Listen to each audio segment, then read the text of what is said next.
It's a Tuesday morning in the break room. Rochester's Classic Rock 96.5 WCMF. How's it going, buddy? Pretty good, buddy. What's going on, female buddy? Doing good, buddy. 71 degrees right now, a high of 92. Ooh. Heat index diddling 100 today, but we will get into that. By the way, it's only getting warmer from here this point on. I think Wednesday's the hot point. Well, okay, right now I got a high of 90, so maybe that changed overnight. Okay. But we'll see. Well, we'll get more into the heat throughout the show here. But Tommy found something this morning that has bothered all of us, like left a legitimately bad taste in our mouth. Oh. Because you're a big coffee guy. Love me some coffee. And any coffee news, Kimmy, Tommy's going to jump. I jump on. Right on it. He's on it. So what did you see this morning? So I saw this new thing. It's for weight loss. Okay. It's a coffee you can drink, and they're claiming like you drink this stuff, the belly is gone in a month. Fantastic. Okay. People are claiming 20 to 40 pounds, according to Instagram, they lose in a month drinking this coffee. Is it like freaking? Is there like laxatives in there? Like, No, it's all natural. Okay. All right, so what do I say when I get to Dunkin'? How do I order it? You can't get it at Dunkin'. Oh, you can? No. It's a You might Starbucks? have some of this in your backyard, though, Oh. but don't touch it because I don't know if it's the good or the bad one. What is it?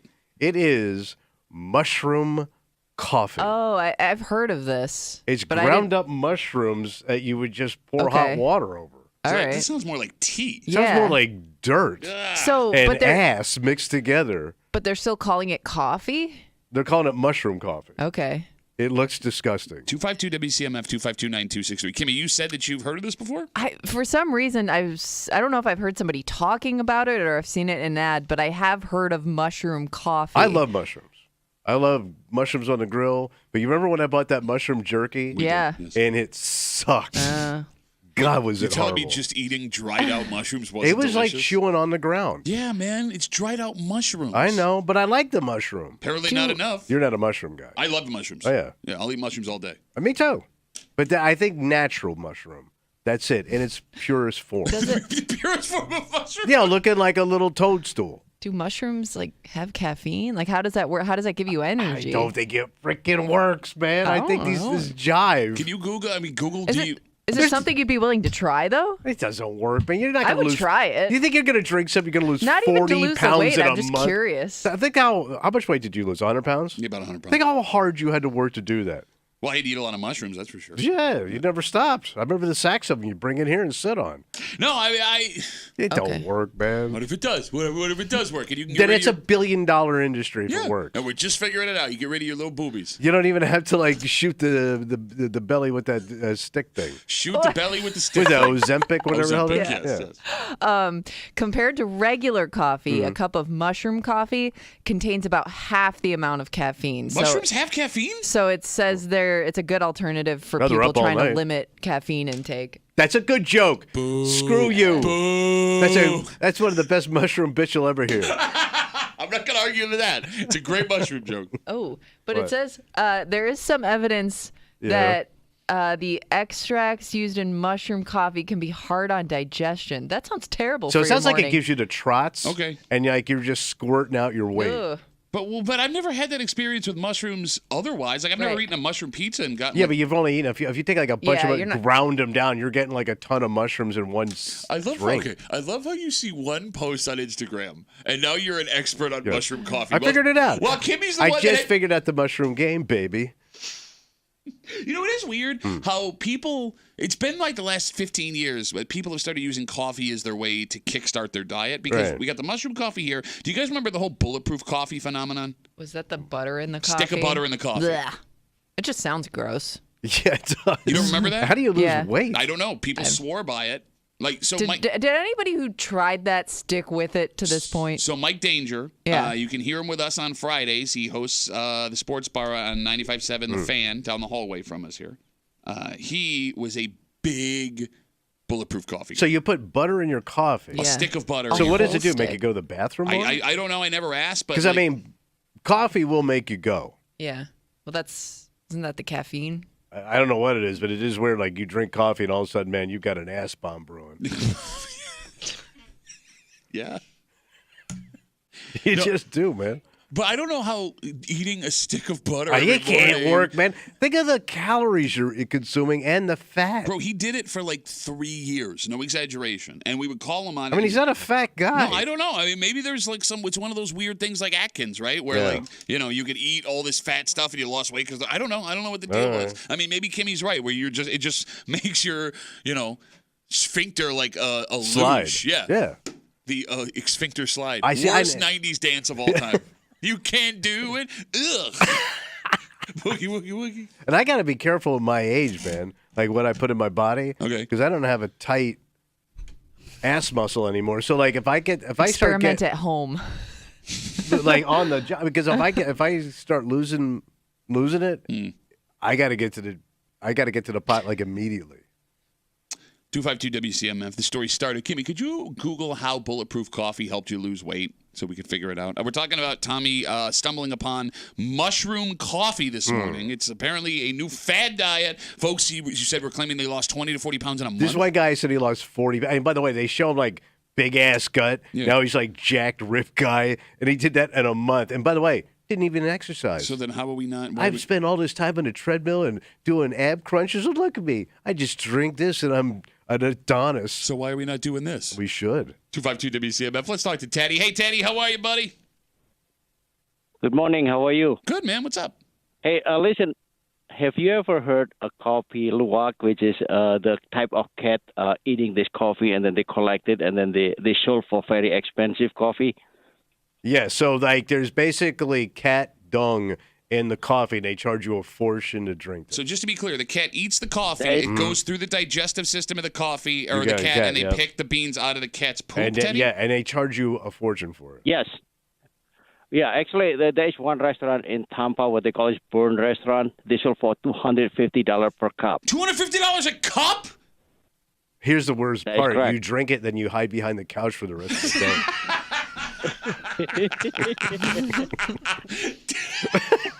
Teddy, have you tried it? Oh, I always bring home. Here, what I do, I go home every year, and then I ask somebody to try collect this one. If you get 2 pounds per year, that is plenty. So I bring it here. Actually, I am going to drink it right now. So what, you're drinking you're drinking cat dump coffee right now. Yes. Do you eat durian too? Yeah. Of course I do. Duh, you know what that is, right? No, it If doesn't you sound want to- good. Durian? It's okay. So Teddy, correct me if I'm wrong. It's a fruit. You split it open, and it smells like a dead body. Oh, God. And then what do you do Yes. with that? Yes. Actually, I was in your station a couple of years ago when Beck and Kimberly was there. I opened up those things in your station right there. You sure that wasn't Kimberly? Yeah. Yeah. So wait, Teddy, you're drinking cat poop coffee, And you're eating rancid fruit. Who can get near you? You must wear a lot of cologne, Teddy. Is this not your wife, Tommy? Teddy, thanks for the call, buddy. Have a good rest of the day. Take care. Oh, My God. cat dump coffee? And in rancid fruit. Have you ever smelled durian before? No, I never even heard of this. Well, thing. okay, isn't it one of those things where like you shouldn't open those fruits like inside because it'll just stink up the whole building? So there was a story down in New York City a couple of years ago. These fruits became trendy. Yeah. Right? Like you could buy them and they became very expensive because people just, I eat durian. Yeah. And you're right. There were buildings that started having policies that you couldn't have them inside the building because when you cut it up, it would just wreck the building for a couple of days. 252 WCMF, 252-9263. Again, Tommy stumbled upon mushroom coffee. It's going to help you lose weight, according to posts on Instagram. And if you see it on Instagram, Bro, it's got to be true, right? let's talk to Tom. Hey, Tom, how are you, buddy? Yeah, fellas, how you doing? Hey, what's up, man? Don't do that mushroom coffee crap. Wait, say that again?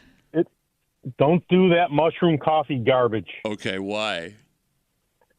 So it's a multi-level scam, multi-level marketing scam. My wife had a coworker, had her try it. She bought a bag of it, not knowing that when she gave all her information, it signed her up for auto ship. Oh, So no. she's drinking this bag of coffee, and she suckers me into trying it. I'm like, this tastes like ass. So I drink 1 cup of it. She freaking keeps, she spent the money. She's going to do it. She does the whole bag. She didn't lose a freaking pound. Don't say that. was a Tom, waste what of are you money. doing? Tom, she looks beautiful, Tom. Tom. She didn't need to lose any weight. Attaboy, Women attaboy. in their He's head. back. It's in their head. It's in their head. Everything's in their head. So, Tom, how long was she on this coffee, the mushroom coffee diet for? I think the one bag lasted her almost a month. Okay. So then she had 2 other bags that they shipped her that she gagged down. Oh, good for you, though. So 3 months. Okay. Yeah, I didn't mind the gagging. That was all right. All right, Tower, he got there first. But thank you. Thank you for the call. Have a good rest of the day. Didn't lose a pound, baby. Well, no, it makes sense. Like, here's my other favorite part about this. Like, Tommy presents this to me this morning like a legitimate news story. Yeah. Like, he read like a study done somewhere. Hear this Like new thing? MIT. Yeah. And it turns out that he saw a multi-level marketing scam on Instagram. It was like, it's working, guys. You see this I think thing? I could probably cancel my order. Kimmy, could you Google other? I'm sorry, we were asking. We were talking about the bulletproof coffee. Yeah. Right, yeah. And With for the butter. you put the butter in there. So I keep saying like, it's pretty vague, Okay. but basically it says the combination of ingredients in bulletproof coffee provides sustained energy throughout the day without the dreaded energy crashes. Something it about wasn't- the high quality fats helps increase your energy levels. So it wasn't about losing weight; it was about having more energy. Yeah, that's Okay. what it kind of seems like. Gotcha. I mean, it does say it helps with weight loss. I don't know. Your metabolism. It doesn't. No, it doesn't make sense. It doesn't make any. It's a whole stick of butter. Yeah. You shouldn't eat a whole stick of butter. You're going to die. By the way, maybe I'm exaggerating. How much butter were you supposed to put in the coffee? Because I was making fun of Danger so much for years that I just kept saying stick of butter, and it's become. I don't words think in it's my a whole stick. head. That would just become expensive. How Like many- Southerners don't eat that much butter. It's not true, man. I don't know. It doesn't say. Okay. That's up to you. Butter up your coffee to your own. 2 tablespoons. Is that a lot of butter? That's seems 200 like- calories, Yeah. right? Don't look at me. You're the guy Right, who you're says Mr. Weight. you're the guy who says there's 80 calories in every chicken wing. No, there's 500. Shut up. There can't. Only when Kimmy eats them. There's 100 calories in a tablespoon of Well, butter. I think like a slice of butter is like 100 calories. You just made that up. Like an ounce of butter. You just made. Wait. So every time I smear butter on a piece of bread, that's 100 calories. If you take an ounce of butter, I think it's 100 calories. No, that can't be. What do you mean, no, I can't be? That can't be 100 calories. In an ounce. It's 102 calories per tablespoon. It's pure fat. For butter, just straight up Yeah, butter. it's just straight up butter. It has no benefit. All right. Well, no, there is benefit to butter. There ain't no benefit to butter. It's Like, I popcorn. never went to the doctor because, Jesus, man, you're running low on butter. Your butter levels are plummeting. No, but that means then the recommended amount of butter you're supposed to put in bulletproof coffee is 400 calories worth of butter. Because it said or would they say 2 tablespoons or 4 tablespoons? 2 tablespoons. All right, so that would be 200. 200. Thank you. But by the way, I Thank drink. you, Dr. Bueller. I drink 4 to 6 cups of coffee a day. Okay. I'd be dead in a month from just a heart attack. I thought the idea of bulletproof coffee was you only needed 1 cup of coffee. Bro, I'm addicted to coffee. I gotta have it all day. You don't have to. I need that pop, baby. You need a pop. Pop. But no, what if it gave you the energy you needed to sustain the rest of the day? I just like drinking coffee. Though. I gotta do. If I'm not drinking coffee, I'm gonna start drinking booze. So I think it's a better bad choice. Okay, you could drink water. You could do that. I drink the water. Not a ton. Okay. What? I don't know. I'm not like some of these people down the hall that walk around with like a diving tank full of water. I don't all know day. why you get so mad at Breezy and her giant water bottle. I know. She's just trying to I drink know. water. The thing is huge. And do you want to man. talk about losing weight? Breezy has lost a ton of weight over the last couple of weeks drinking water. She looks great. That's what I mean. So you can sit here and be like, you guys try mushroom coffee. You guys walk around with a giant old jug. But I don't want to I be. mean, but what's the difference? Because you keep a whole case of water in your car. Like, Well, that's another issue. bitch. She just keeps it here. I know. All right, so what did we learn here? We learned that mushroom coffee is a multi-level marketing scheme. And maybe it doesn't taste so good. We learned that Tommy Muley doesn't know how social media works. You guys see this story? You don't know how much butter is. And we learned that Teddy eats and drinks the most disgusting things Yeah. on the face of the Yes. earth. We got a dynamite cat poop coffee kind of break for you this morning here on CMF. Just after, I'm sorry, it's Tuesday. You know what that means? Oh, where we pooping in the neighborhood with Kimmy. No. Inside, hopefully.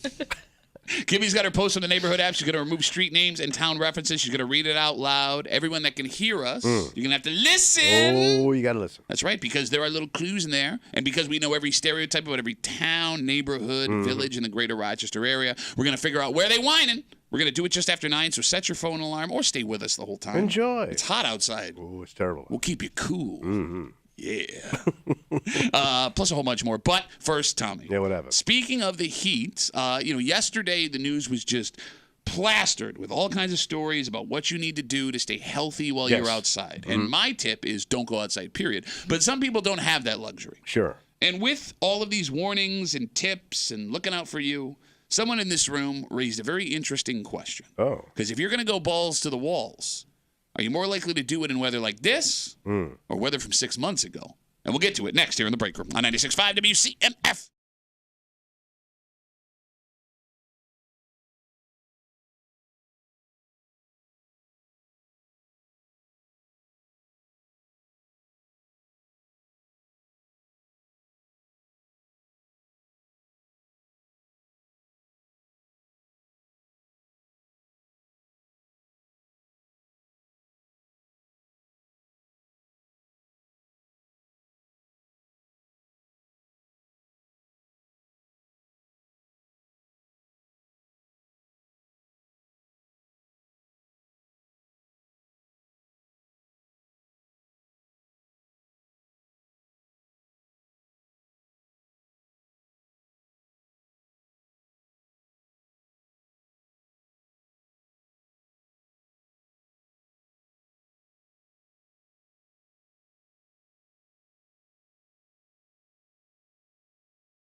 It's hot. Oh, it's so hot. So hot. And if you've been on social media, watch the news, open the paper, whatever, however you get your news, it's been nothing but tips about how to keep yourself safe in this weather. And with all of these stories, someone in this room has asked a very interesting question. What's that? Well, Rochester is a town of extremes, not only with weather, but the people in it. And if you are likely to push yourself, is it going to be days like today? Yeah.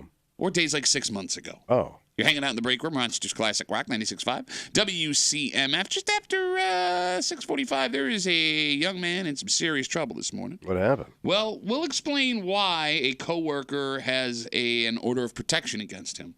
And I think this is a story that everybody listening has seen happen at work. Yeah. And there are people that will see this and go, yeah, of course this guy should be arrested. And there are folks who will see this and go, well, we'll get to it just after 6:45 here in the break room on CMF. So yesterday, 10, 13, 8, everybody. Spectrum gave you stories, tips on how to enjoy the warm weather and stay safe. And it's all your standard stuff, right? Drink lots of water, take breaks, wear light, loose-fitting clothes. But as Tommy and Kimmy like to say, you only get so many nice days in Rochester, right? Yeah. And folks have a tendency to push it further than they should when these nice days show up. And it brought up an interesting question from someone here in the room. What's that? Well, I was wondering because, it could be dangerous working outside in extreme weather either way. So are people more likely to push themselves in the heat or more likely to push themselves in the extreme cold? And by the way, you say working. I don't think it's just working. I think it's even the activity stuff. Or like I'm thinking like shoveling the driveway or doing things like, outdoor things that Slips maybe you shouldn't be. Yes, exactly. Like that could be dangerous if you're doing it for too long or pushing yourself too hard. Okay, I don't look at the slip and fall thing because that's like that could happen. But if you're the ice and that's. No, I mean that can happen. So you just like pushing yourself just in extreme cold. Yes, being out there too long versus being out there too long in the heat. Because Kimmy's right. For every heat stroke story you see, there's a snow shovel heart attack in the winter, and you'll see folks like yesterday. There were folks out in 90-degree weather running. Which is insane. I know. I think the heat kills more people than the cold. But I don't know. Does it? Yeah. I mean, look at I think that was one of the stats they had yesterday that heat kills more people than anything. Like, do you think is that like a national thing though, or is that here? Because I do feel like people here have a tendency to push themselves a little harder in the cold because it's almost like they take pride in it. Yeah, I think you look tougher doing stuff in the cold than you do doing stuff in the heat. And I think people are like, oh, it's just a little snow. What's it gonna do? No, she's not wrong there. I think the heat gets you. But okay, the heat will get you. Yeah.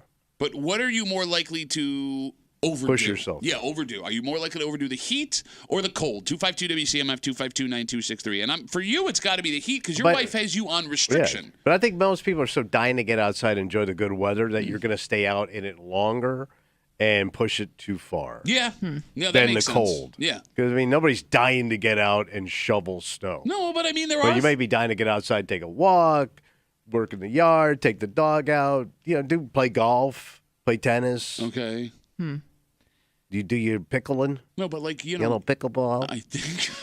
I think you're forgetting how many outdoor winter activities we have in and around the Greater Rochester area. But it's like rich guy stuff. But like if you just want to take a walk. I think you notice the heat, though, faster than you do the cold. Because I think like when you go outside, you bundle up, you just think, I'm fine because I bundled up. So there's like this false sense of I can stay out here longer. Yeah, but I think most of the time you are fine, right? Yeah. Like, I mean, outside of like the unfortunate story where like, you see like a homeless person get really hurt. Yeah. When do you see someone freeze to death from like shoveling their driveway? Right. Well, I mean, maybe you don't freeze to death, but maybe like you come a little close to getting, I don't know, like. Now, who here's gotten frostbite? Yeah, or something Doesn't like happen. that. You never see anyone with like a black hand shovel up a driveway too long without gloves. Like it doesn't happen. Yeah, you're not like in the Yukon. But like you talk about the outdoor stuff. I'm not just talking about skiing and stuff like that.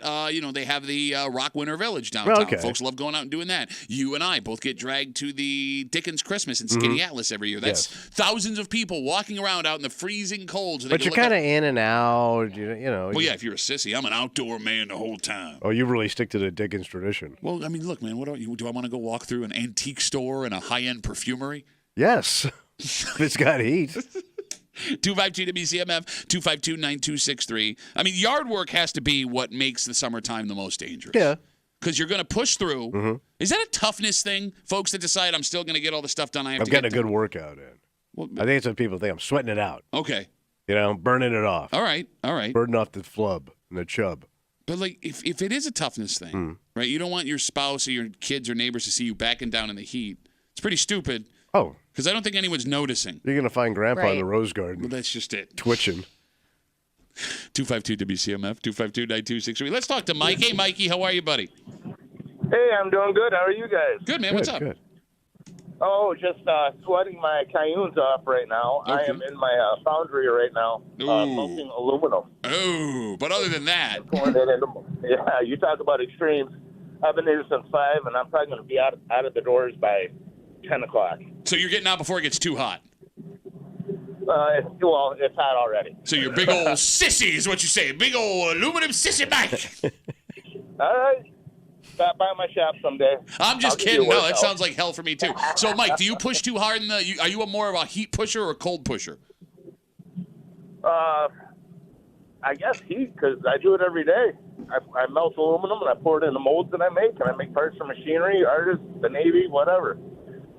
So I would say definitely heat. All right.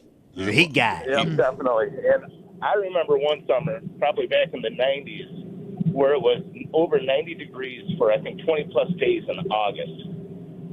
And that was miserable. And back then, we were pouring bronze in the shop here also, which is a lot hotter than aluminum. So. And the worst part was it was only guys that came in third place that were getting anything. It wasn't even for the champions, Tommy. Mike, thanks for the call, buddy. Have a good rest of the day. I do have people remember the heat from the past. 30 days of... I remember in 1944, it didn't rain for 2 years. So that would have been 1944, 45, 46. We didn't have any water. You just did 3 years, you idiot. That's how long it felt. It was 2 years, felt like 3. It was called the drought of 44, 45, 46, 47.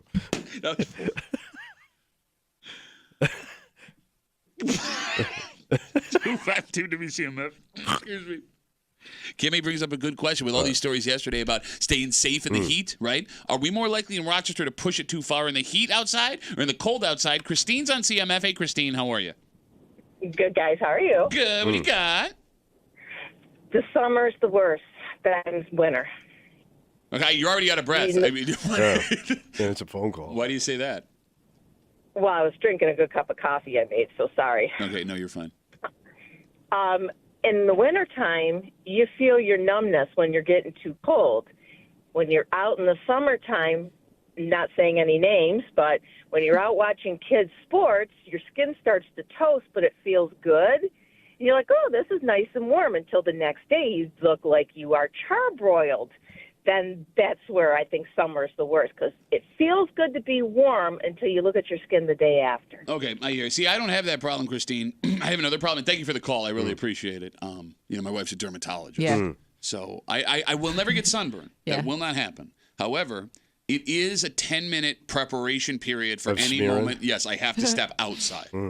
It is so funny if we are, going to see your wife, and my husband will panic if he has any type of sunburn going on, because he burns easily. He just, he steps outside Put a for like shirt 5 on minutes. there, Adonis. Jesus. But he'll be like, oh no, I can't see Nana. I'm sunburned. But that's what you want to see her. Well, no, because she will quietly judge you. Yeah. I'm assuming. I don't know. But I see the look on her face. No, like I'll legit, like I keep a can of that spray sunscreen in my car at all times, because if I come home with a sunburn, I don't want to know what's going to happen. Like, I'm not afraid of my wife. But it sucks because, like, anytime I'm outside for more than 15 minutes, I have to go through the whole routine of, arms, face, nose, ears. But a lot of those guys that work outside don't wear that stuff. That's insane. Because it's so it's hard to work with all that stuff on, because everything sticks to you. Okay, I know that's what you tell yourself when you're doing yard work, because you don't want to take the time to put the sunscreen on. That's a pain in the ass, and now your man. face looks that way. No, I've been doing. No, I even bought the recently- special stuff she told me to buy. Recently, were you always a sunscreen user? No. No, you weren't. Like I said. I grew up in Florida. You put on nothing. And that's why your face looks that I'm way. also Italian. Okay. Well, half Italian. I don't think Italians get skin cancer. Italians get skin cancer. I don't think Not so. True. Bob Marley died of skin cancer. Italians can get skin cancer. It's a different type of skin cancer. What is it? What really? He was in Jamaica. What is it? I'm come up with, here. It comes with pasta. What do you mean Italian I'm just cancer is a saying- different type of skin cancer? Yeah, if I grew up in Jamaica and I'm roasted in the sun all day. Bro, what are you talking about? You're roasting in the sun now. It's 90 effing degrees all I week was long. cool. I was cool, man. Well, I did see yesterday. I saw some putting pricks out, man.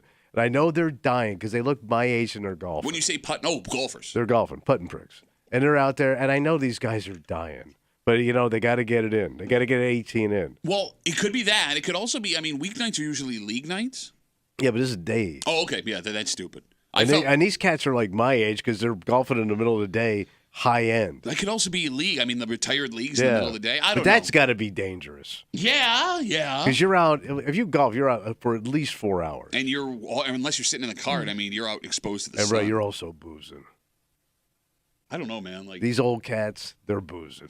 No, that's the worst time to be boozing. I know that. You know that. You don't know that because you do it. How much afternoon drinking you think goes on with the old set? I don't know. Let's ask what you did yesterday. What did you do? I didn't kick it until 5 o'clock. Wow, look at you. Christ on a cross over here. If you put drinking into the mix, do you think it's more dangerous to drink in the extreme heat or the extreme cold? It'll kill you. Because we've seen some issues at tailgating and sporting events when it's cold and people drink too much. Look, man, alcohol and heat is the worst. Yeah, I'm with Tom. It attacks you so fast. I have no science to back that up, but it feels a lot worse. Speaking of, you brought up the Bills. We were asking, Kimmy's asking, are we more likely in Western New York to take it too far in the heat outside or in the cold outside? Brian writes us, we push it farther in the cold. Look at Bills games. You have snow that shuts down a city and 15-degree temperatures, and the next day the stadium is sold out for a playoff game. He's not wrong about that. But let's say you played most of the season in the heat. You still have that same crowd there dealing with the heat. If the team's good and everybody's having fun. I've been to hot weather cities on the road. I've been to cold weather cities, and I don't know if this is because of the heat or just the fan base in general. Yeah. Those hot weather cities that have football, those stadiums are always, not as intense or with full. The tailgating. I went to Tampa Bay for week 2. This was one of the JP Lawson years, right? And nobody? It's not that it was nobody, but it wasn't like nobody was tailgating until 10:30 in the morning. All right. What's the point of even going if you're only going to start tailgating at 10:30 in the morning? Yeah, true. Thank you. That's what I was trying to say. All right, so stay safe. Be careful. Remember, lots of water, light, flowy clothing, and take breaks with whatever you're doing, unless you have a job, in which case you're kind of screwed. Yeah. Right? Working at a foundry. I didn't even know we still had foundries. Yeah. I'm surprised we still do that around here. All right. There is a young man who is in some serious trouble this morning. What happened? Well, if the allegations are true, he should be in trouble. But with this story, there's going to be two kinds of people. Folks that hear it and go, yeah, absolutely, this is what should be happening. And folks that hear this and want to cut this guy a break.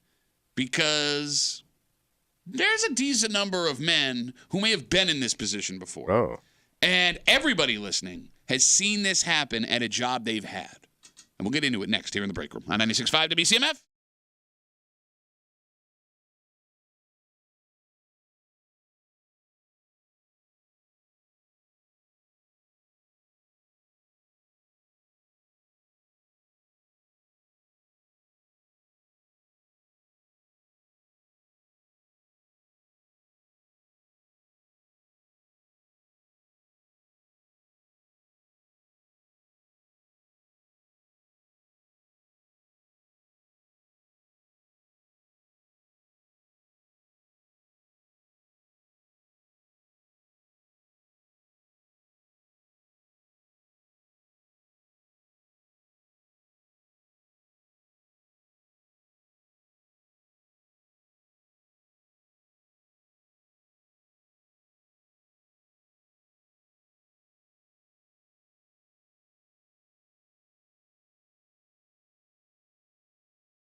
folks are going to see these allegations two different ways. All right. Some folks are going to see the way this story is written as a man doing something creepy and facing charges he should because of it. Yeah.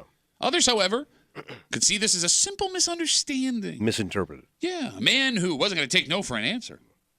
And that may be why this guy is facing the charges he is in the first place. Uh-oh. You're hanging out in the break room, Rochester's Classic Rock 96.5. WCMF. Just after 7 o'clock, we know that Rochester is a top 5 food city in America.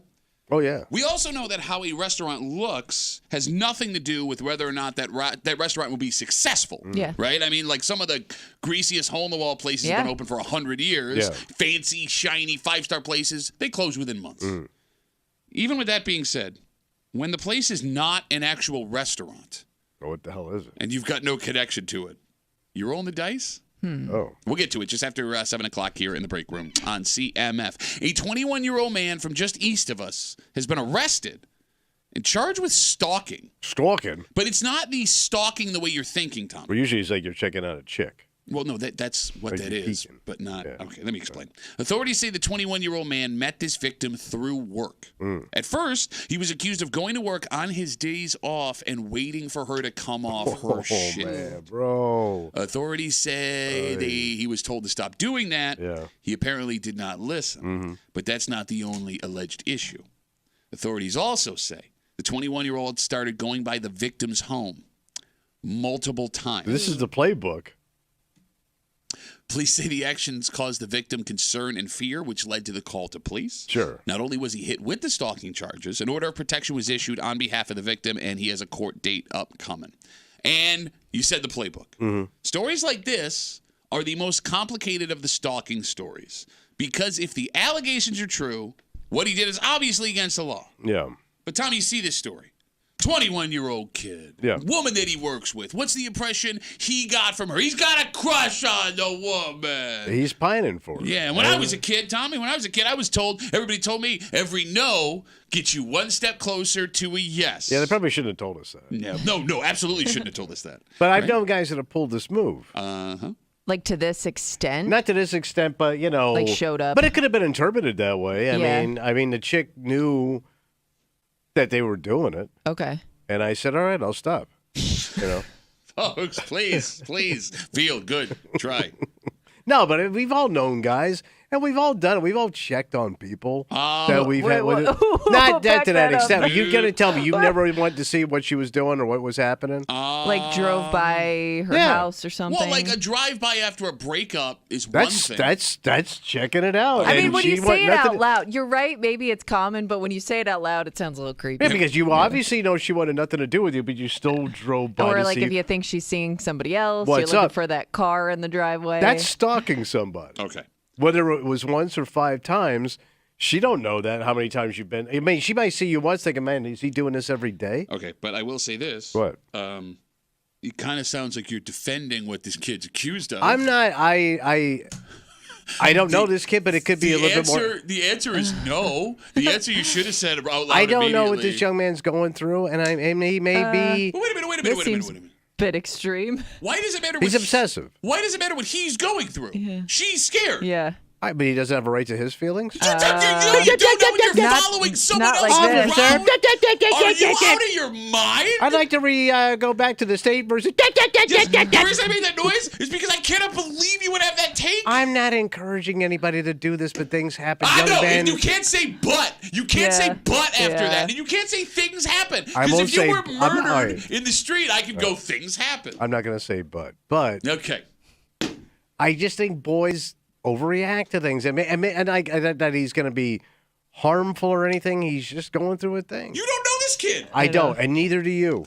I know that he's been charged. I know that. I knocked my hat up. These charges have blown my head I off my literally head. thought that your hat. What? Kimmy, you see this story. Your initial thought is what? Not good. Stay far, far away from that man. Yeah, absolutely. No, I hear police put a lot of restraining orders in place for, guys. Listen, he's like, got there are feelings. He's got entitled to his feelings too. Yeah, because think of how upset you've been. Maybe not you. Maybe this is a bad conversation. Well, to have I with you. can't talk. But think of how upset you've been in past relationships where you just feel like the world is ending, and even you didn't go out and stalk somebody. No, I'm very lazy. So I don't want to know how you get to that point. No, I mean, that's a great point, right? Like, what did this kid think he saw? Yeah. Right, could have been, Okay, I mean, but- crushed. You know, it could have been his whole world. I do find it weird. And the phone number is 252-WCMF, 252-9263. Again, we're talking about this 21-year-old guy from our area. He's been accused of stalking after police say he started following around a victim he met through work. He was first accused of going to work on his off days, waiting for her to come off her shift. Authorities say he was told to stop doing that, but he didn't. They also say he started going by her home multiple times. Because of that, they say this action caused the victim concern and fear, which led to the call to police. He now has not only been charged with stalking, there is an order of protection against him. I find it very strange. Yeah. How in a story where a woman who is being allegedly followed feels wildly uncomfortable, your first thought was what about was him? he going through? What was he feeling? I don't do it. It's not good. No, I'm asking. What's that? Why write to him? I guess because because I've known guys that have done this. Okay, good guys, right? They weren't bad guys. They Well, were just lonely guys, and they were socially awkward dudes. Good stalking guys. Good stalk. He's a good stalking man. So how did those... What the hell is in his hand? Question. How did those stories end? No, but nothing. I mean, not so violent, they just not stopped arrest. eventually stalking I don't somebody? even think the cops were called. I think they were just talked to and they went away. I mean, I worked with some guys. I that was did just this. curious. No, Kenny, like, all it took were the cops to talk to them, and then they went away. I don't even think the cops talked. Oh, I'm sorry. All it took was another adult to say, "Hey, you know what you shouldn't Hey, do." this is Yeah, it creepy. may have been that much, but That's a I don't lot. think they were a threat. That's a lot. What you just described. Name another scenario where a grown-ass man would come to you and be like, "You need to stop doing this," and you would be so scared because you know what you're doing is wrong. You'd actually stop. We got to understand the guys I'm talking about were kids. Mm. So I'm talking 18, 19-year-old kids. Mm-hmm. So maybe the old man, like her father went and said something to the guy. I don't know, a big brother. I mean, just a couple of guys, following people It around. happens, No, it man. happens. You follow people. Didn't It's we no have a big deal. politician here fall off a ladder checking on his girlfriend? I think it was at Town Justice, which, by the way, we got Oh. another one we got to talk about But he was tomorrow. like at a construction site, and he went on a ladder I think you're because right. he was like looking at his girlfriend across the street, and he took a header. I think you're right. So you bring up like age because you're saying like it would be okay to do that as like a younger person. I Like, would is that understand- something like everybody experiences and then you get it like you realize, oh, this is not a good thing to do? Is like do drive-bys of people's homes. Like, is that something you grow out of? I hope so. Like, I would be more disturbed if this was even an older person. Well, Yeah. you're arguing this man Young and immature, charged I am- with stalking. Young just and does- immature, Okay. doesn't understand life Okay. as much as like if a guy my age is doing it. All right. That's You've creepy. been doing it your whole life too. And you think that's okay? Like you didn't learn a lesson from Okay, it. no, I'll just ask you a simple question then. I I'll love ask you a simple simple question. All right. So you got a stepdaughter, Yes. right? Now let's say she brings a guy home, and nice guy, you talk to Yeah. him, whatever. And turns out your neighbor comes over and goes, "Hey, I know that guy. Yeah. He stalked my daughter when he was 22 years old. We had to call the cops. There was a charges filed. He pleaded guilty, and there was a restraining order." Yeah. You'd be fine with that guy continuing to date your stepdaughter. I mean, did he clean himself up? I mean, you met him. You Is tell he a nice me. guy? You I mean, again, A guy can't redeem himself. I mean, Oh, people you- do turn their life around. Are we But gonna? you wouldn't are be you gonna cautious moving forward? Like that wouldn't always be in the back of your mind. Oh, trust but verify. You do like Reagan and the Russians. Mm-hmm, Well, I think he's a nice boy, mommy. you sound like how Reagan ended his presidency right now. A woman telling you what you should say, and you're just not listening. He's got a thing full of jelly beans and Kimmy's into astrology. 252-WCMF, 252-9263. Kimmy, Yeah. as a woman, are you conscious of how nice you are to the men that you work with? Well, she ain't. No, I said men. No, I think it can easily be taken the wrong way. I think that's something you just learn over time. But you also realize like there is a certain type of guy that you kind of recognize right away as creep that guy dog's that gotta go up. takes being nice too far because you'll see him do it with other people Okay. and you know what I mean? Like it's just an observation. Like I think that there are some guys out there that they just think any woman that's nice to them, like they jump right in. She Like I think won't it. she's into me. Okay, so you're aware of that guy. Do you go I out of think- your way to not be as nice to that person?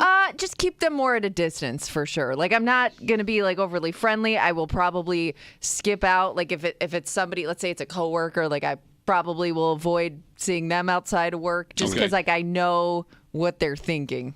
And that's why you're able to sit here and have that take that you have.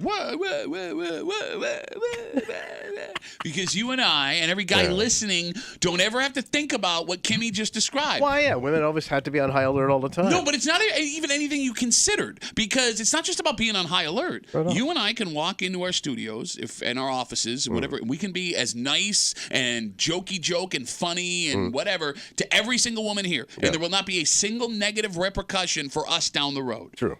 Kimmy has to be aware of who she's friendly to ensure that that person isn't flashing his high beams at her when he pulls in her driveway. She's got to put up his shield. I used to work with a guy. No makeup, don't comb your hair, no flashy jewelry. Just dial back the outfits. I used to work with a guy who would bring this one woman gifts. Like, I think he's still on Wham. When you meet her behind the...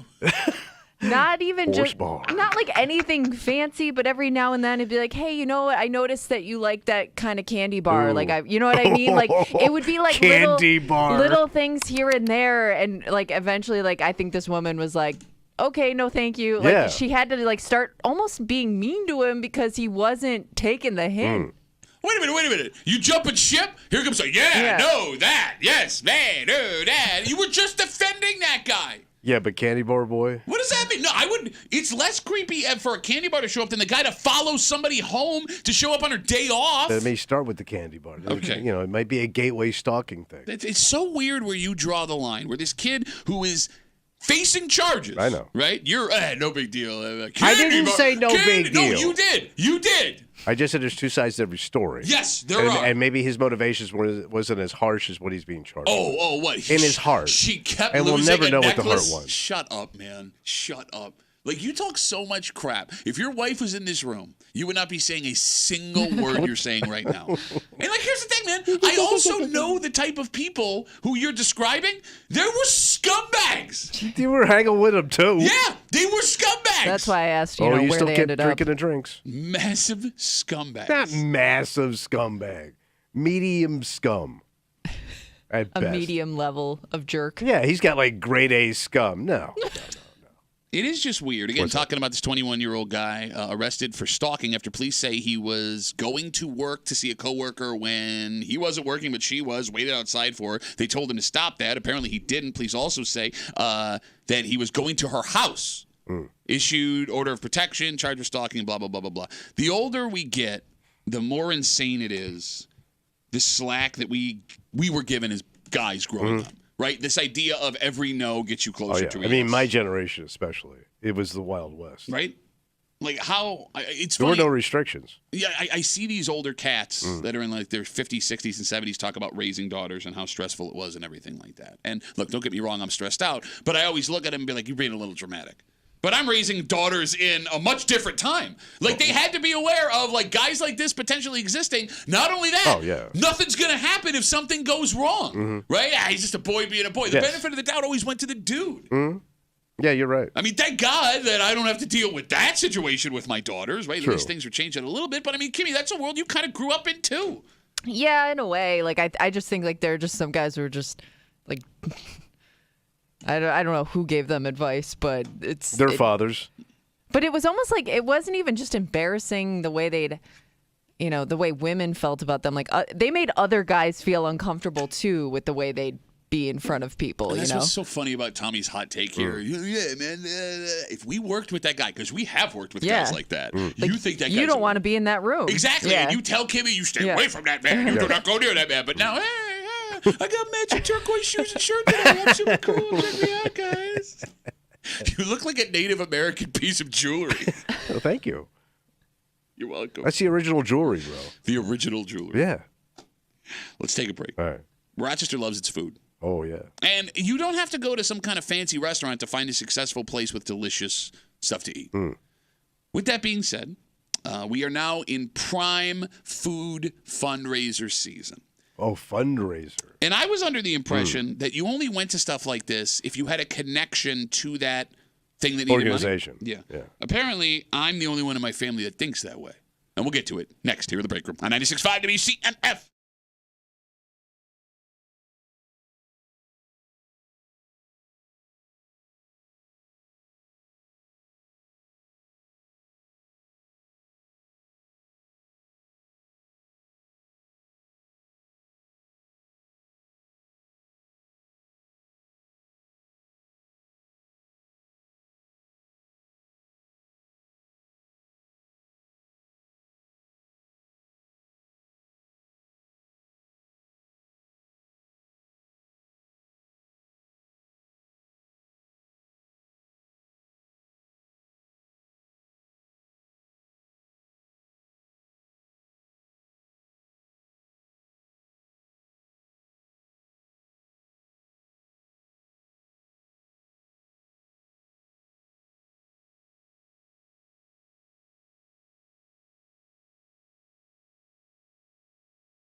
We have a weird dichotomy with the food we eat.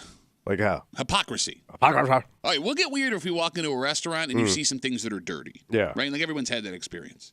But most of us have no problem eating baked goods from a coworker or a side dish made by a friend or a family member. Yes. Won't even think about it. With that in mind, we have to explore a phenomenon that has existed in this country for a very long time. What's that? And it has to be a successful one because people keep doing it. Despite the fact that it's a little weird how some people with no connection will drive up and hand these people money. Oh. You're hanging out in the break room, Rochester's Classic Rock 96.5, WCMF, just after 7:25, 7:30. Big news from one of the most affluent places in our area. Oh, what's going on? Well, the big news is actually the surprising part because these are back, even though we didn't know these had gone away. Oh. And how would a town with this much money not have these for the last 4 years? Ooh. We'll get to it just after 7:25, 7:30 here in the break room on CMF. So you know, I live in Henrietta. And I don't know why, but the town of Henrietta is slammed all spring and summer long with fundraiser cookouts. Yeah, like the chicken barbecues and Yep. stuff like that. Yeah. Churches, charity groups, adult fraternal organizations. Burgers and hots. Yep, they're making meals, and they're on the side of the road, or they're trying to sell them to raise money Yeah. for charity. So over the weekend, Saturday, we're driving home from one of the 1,000 kid things we're doing, and my wife sees a big wooden painted sign. What does it say? Chicken barbecue, Ooh. $15 per person, food to go. Oh. And it's a church. Yeah. It's a church. I have never been to this church before.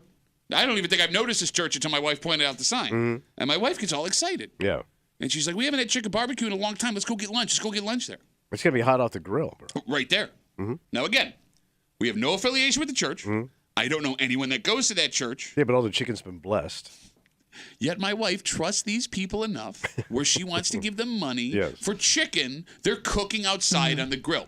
And I didn't want to do it. And in the moment, it kind of skeeved me out. I'm surprised because I can see your family doing this as kids. Yeah. I don't ever remember But even your No? dad being a cop, like Oh! like having these benefits. and So stuff. yeah, we would go to like the spaghetti dinner, but like I think it's different when you know the person. Okay, that's true. Right? Like there was the connection to whatever. Yeah, he knew the people. Exactly. Yeah. My parents did this all the time. Just random. All the time. Like these different places in Florida where they live, same thing, right? And he'd go, "Man, I took mother out last night with delicious chicken." And where'd you go? The benevolent order, blah, blah, blah, blah, was doing the thing and all that. He's not even a member. He just saw the sign and he saw cheap chicken. And they would go there and sit down and eat. And they don't know anybody. They don't know anybody, get a cup of beer and talk to the people. And that was a meal out for him. I took your mother out last night. But my wife was into Cheap that too. chicken. But my wife was I'm into sure the it chicken's too. delicious. Well, but I don't know because it's just a bunch of But, people. I get around. picky about who's making my food. Well, but here's the thing. I normally don't. But like the state health department doesn't come in and inspect their setup, right? When they do these fundraisers. Well, I don't think so. And you're putting a hell of a lot of trust in a guy who grills chicken once a year. In the heat. Oh, see, I always thought it was like the same like groups of people who kind of went around and did this for fundraisers. Oh no. No, usually you it's sure? the And people then- there. Yeah. Oh, because are you sure? Because I think like it Positive. was like the same. I've seen like the same people doing it at different places. No, I mean maybe. And then that- like they split the, like they'll cover like the costs of things. I understand what you're saying. I've seen that before. But when it comes to the fraternal organizations, the Okay. churches, and politicians, Usually and it's stuff like it's that. usually the people that are members of those organizations. Yeah, it's You're just right. Dave who's got a barrel grill comes out and he's cooking chicken. Oh, All right. yeah. The phone number is 252-WCMF, 252-9263. Is this a thing where people are stopping at places they have no connection to because they want the burgers and hots or they want the chicken dinner or they want the fish fry is the weirdest one to me. Fish fry, that's because fish is tricky. Yeah. Fish go bad fast. And here's the thing. I bring up Henrietta. You see this all the time, all over the greater Rochester area. And I think, again, we need to draw a difference. If you belong to that church or that club or work with that charity, I get why you feel comfortable. You want to support them, fine, right? You don't get like the walk-ups. Exactly. Yeah. To have no connection, right? I would have to hear from multiple people that food was so good that I couldn't pass it up. Other than that, I'm not stopping if I don't. I don't know, man, because I remember some of the best beef brisket I ever tasted in my life was Side of the Road Guy Smoker, Yeah. Akron, Ohio. Okay. And this guy was just like a neighborhood dude. Okay. And You had no connection. I didn't even know where I was in Akron at Yeah. the time, but like me and the kid that we're with, I go, that looks good. There was a line, and it was like $4 a sandwich, and the thing was stacked. Okay, look, we also have to draw another line here. Type of food? No, what you're describing, I'm down with. Smoker. There's a guy down the street on Lake Ave who does this out of a parking lot of a gas station. He's done it for years, and his food is phenomenal. But that guy's there every single day. He's the man. And that guy you're describing, I'm eating that meat. yeah, he's set up every single day. Like if you're there every single day and people keep coming back, Yeah. that tells me nobody's dying. But you don't know that stumbling upon it. Like if this is like you're not familiar with the You're area right. or you're You're not right. familiar with this place, then you don't necessarily know that this guy is out there all the time. If he's an older cat, he's a little thick in the middle, and he looks like he knows his way around a smoker. I trust that guy. I would still need someone to tell me that was good before I went. I just looked at the line and I saw $4 a sandwich. I go, wow, Okay. that's a bargain. All right. 252 WCMF 252-9263. Driving home on Saturday, family. My wife wanted to stop at this church that was having a chicken barbecue. It was $15, chicken and all the fixings and everything. And we don't have any affiliation with this church. And I was like, I don't trust Dave, who's making the chicken. It was Chicken Dave, you don't trust Chicken Dave? 85 degrees outside. Yeah. And my wife was like, I didn't think anybody went to these things that they weren't affiliated. Let me ask you this. Yeah. How weird would it be if you set up a burger stand at the end of your driveway? And I was just going to start flipping burgers. Yeah, you drag your grill down there, you set up a sign, $3 a burger. Do you think anyone would stop for that? I hope not. Okay, no, they wouldn't. I hope. Because you're really desperate for some hamburger. But that's just it. I'm just some weirdo with a grill. Yeah. That's what this is. Kinda, yeah. Right? Like, it's just a guy with a grill. Yeah. And some of the food they sell, too, like we brought up the fish fry every Friday. There's a fraternal order of moose. Okay, yeah. That is one of those the Moose Lodge. Moose Lodge, yeah. That's in my, around the corner from my house. They do summer clam bakes. Yeah, see, fish is, any kind of a fish I'm not doing. Any seafood? You're playing with a loaded gun there. Because, you don't know how long this stuff is sat out before they put it in, if they did it right, how they handled it. Yeah. But you see, that stuff is all at town festivals The and clams? carnivals and things like that's a good that. You know point. what I mean? It does pop up, and Carnival I remember. clams? I remember, Carnival as a kid, clams. those are the Carnival kind of things you'd have to volunteer at. Like you probably see a bunch of teenagers in those booths running the place. Like there's probably somebody obviously overseeing No, it. you're right. But you trust that. No, because here's the thing. You're right. If my wife wanted to go to the Moose Lodge for clams, I think she's insane. But if we went to the Hilton Carnival and she got it, I would encourage her to get the Yeah. clams.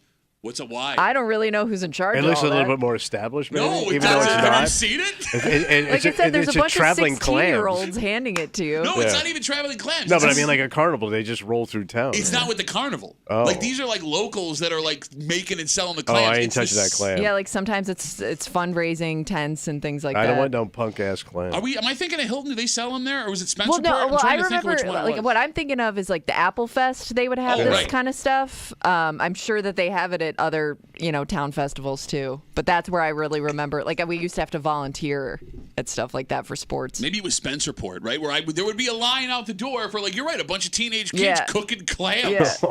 Ah! But again, I wouldn't find it weird if my wife wanted to get clams there. So is it just time and place? Maybe. It has to be the atmosphere. And the smell. Do you think if you stood around there long enough and you smell that chicken cooking or you Oh, it gets smell you. whatever on the grill, you're eventually just yeah. going to cave? Sure. Think about when somebody fires up a grill in the neighborhood, man. It smells Yeah. so good. You're right. Mm-hmm. No, so it's time and place. It's the scent of the Atmosphere. chicken. Watching people One walk of the worst around with Pacino it. movies of all time. No, but again, it's just some guy from the fire department that's cooking chicken on a barrel. It grill. also Yeah. depends how hungry you are. Like, if you're really hungry, Yeah. you're going to lower your standards quickly. Yeah, but there's other things you can get at a carnival. I guess nothing really. It's You all can't- it's there's all no guarantee. similar. Yeah. Right. Although I don't know why I'm going to trust the truck more than I'm going to trust. Well, that's a licensed thing, though, It's- right? It's got yeah. like a Yeah, health there's- inspector. Yeah, there's a bunch of licensed drivers on the street today too. I mean, do those? Well, I always figure at least they got to follow a code, right? Okay, again, I have a story. I can show you a story that came out in the DNC last week. It's all of the people that failed their health inspection, and between when they were inspected the last time and this time, they served a whole bunch of people with failed health inspection stuff. I still eat it. I will say this: if I found one little thing wrong with that stuff, I'm going to stop eating immediately. You're not going to push through? No. But What if it's- if I feel something crunchy where it ain't supposed to be crunchy, like a bone or a puby, I'm done. And I don't know if it's a puby or whatever, man, but I don't know how it got there. No, but that food is also expensive at those carnivals. Like, I would have a serious crisis of conscience. So could you pull a hair out and finish it? Hair doesn't bother me. I can pull hair out. How the hell? You don't know where that hair came from, bro. Somebody's head, probably. Well, you'll hope. Why would they have a Well, the problem is, I mean, you... Itch cook. Yeah, you get itchy down there when it's hot. The thing with the hair is like, your wife and 2 daughters, if they're handling that food at all, like, I don't know if it came off of my head or somebody else's. I'm out. No, I might just like pick it off. You're gonna pull that. Like I said, I don't know if it's mine. No, I mean, to her point, my kids shed like ponies. Yeah. I know, but still, man, it's a stranger's sweaty ass head. But it could be mine. Yeah. Could be and my then I daughter's. just feel like a dick. Bro, I pull hair out of my ass crack on a regular basis. I don't know how. Okay. That's how much. Why are you pulling your ass hair? What I'm saying, no, it's not my ass hair. What I'm saying is, What? It's everywhere, Tommy. yes, there is so much hair being shed in my home that I will all of a sudden now here's like a long black. Like hair I can this accept home hair. long. Home hair. Home hair I can accept. One of the worst shopping experiences. But you get outside of the house, I don't want you goddamn stranger ass follicle. As a parent, too. Stranger ass follicle. Yes. As a parent, I would think like if you're on your way home and you're passing one of these things like right around the corner, you're like, hell yeah, we have dinner for the night. Oh, yeah. Like, I remember my dad, he would get it on my mom or dad, they just pick it up on the way home. So with no connection, they stop and grab this stuff. No, like there was one or two spots that would always do this in the summertime around the corner from us, and they would stop occasionally and get that. Or if there was any type of fundraiser that they heard of, they would, you could put it in your order ahead of time. Okay. And they'd go pick it up. We got Facebook messages coming in. We got folks writing us on Twitter. You can always get us at WCMF at the Break Room Facebook page on Facebook. This comes in from Dave. Dave says, stop being dicks. Don't encourage people to not support charities and churches. We're not saying don't. I kind of said don't. If you don't know him, I kind of did say that. Well, I don't like your kind of don't. You're asking a lot of me. You're asking a lot of me to trust you. That's true. You know, it's funny. Now that we're talking about, I totally forgot about this. There was like this youth group I was in when I was a kid, and we had like a spaghetti dinner. How many busted ass groups were you in back then? Care about people. What can I say? If you cared about people, you'd get out of that goddamn drum line. I live to give. But I remember, like, we would have, like, these spaghetti dinners. Yeah. Right? And it was just boiled spaghetti and sauce out of a jar. Yeah. That you can't really go wrong with. But we would charge, like, $5-6 all you can eat pasta. And we would get these, like your parents, these elderly couples that we did not know that would show up from, like, 4 to 5 o'clock. By the way, we were talking about the clams at the carnival. Yeah. Carnival clams. Carnival clam. Jason's got a tipperoo. Mendon Carnival has clams on Thursdays. Okay, let me write that down. Just Thursday? I'm going to drive all the way out to Mendon. I bet you that's a draw for people. Mendon clams? Yeah. Thursday clam night. All right. The other thing, too, that kind of, like, bothered me about the chicken from the church. Yeah. I don't need someone to cook chicken on the grill for me. I can do that. Yeah. Like, there are foods that you don't need someone to cook for you. Like, okay, the fish fry is strange. The clams are strange. But I get that because I don't have a deep fryer. Doing it for yourself. I don't want to deal with going out. You don't eat it clams on a regular basis. Yes. I don't know, like, and even the barbecue chicken, I guess there can be a process of marinating, getting the it's grill good. out. And you always get those good sides. You get the potato and whatever else. Cornbread. Yeah. You're right. Yeah, you get like the whole thing. Corn. Okay, but the spaghetti dinners I don't understand. Like, Because they're pretty bland. Yeah. And I grew up in a town of nothing but fundraiser spaghetti dinners. And as a kid who has worked those spaghetti dinners, let's just say we put them out very fast and did not care. What do you mean?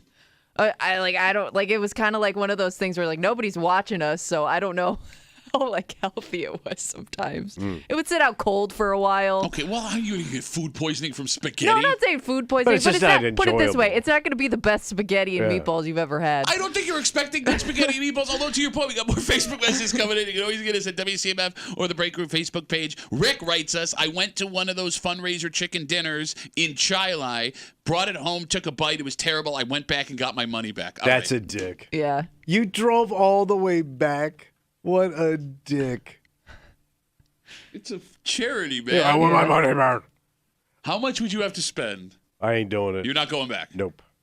I'm lazy, and it couldn't cost me that much. $50, I still ain't going back. Well, let's say, look, if it's 12... Let's say I dropped $50 on the family. Okay. And it didn't meet our expectations. I'm not driving it. Well, let's see. I've seen $15, $20. So it was 15 this weekend. I've seen 20. I got 4 people. I spent $80. You spent $80. You going back for 80? That means you're gonna have to make a scene in front of people. I'm not doing it, man. Yeah. Maybe my wife would, but I don't even think she would at that point. It's a bad look. Yeah, I'm with you. Especially depending on the charity. Like, Yeah. you can't make a scene at a church. No. Moose Lodge, sure. I can't think of any charity that it's going to look, you know what I mean? Well, there are some good for charities- Even you. like festivals, I wouldn't be a dick about it. You know what I mean? Like, you know, you got all these like the Greek Fest, the Yuki Fest, stuff like that. Yeah. I'm just taking it as it is. Well, like, there are some ethnic foods where it's almost impossible to get sick. Like, I will eat a gyro with all the faith in the world because that meat just is cooked for hours and hours and and hours. those pierogies.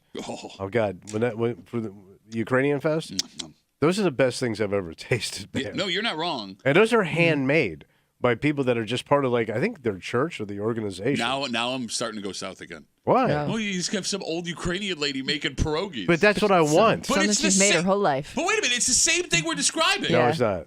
Well, Those women are like have been doing this for their entire so you would life. trust a bunch of old ladies doing this Yes. as opposed to a bunch of old men? I will even if here's how cool I am. Okay. Let's say I go to some festival and it's a bunch of people back from the old country. I will even accept their old lady hair. Really? I will pull an old from the old country puby or hair out and still enjoy that meal. That's weird. What? It's just weird that you're fine with that. Yeah. Why? There's a good earthy women. No, but that hair's been around way longer than anyone else's hair. But you know what? They stood the test of time. They've never been trimmed. They've never been powdered or Oh, cloth. come on. That's an old gnarly ass pube from the old country, just like Bob Wire that kept him in their country. Old Country Pubes is my favorite Ribs Arkansas song. Old country pubes may not be for you. I'll eat 'em every day. Ah, come on. That's what Grandpa used to say. Grandpa died with a belly full of pubes.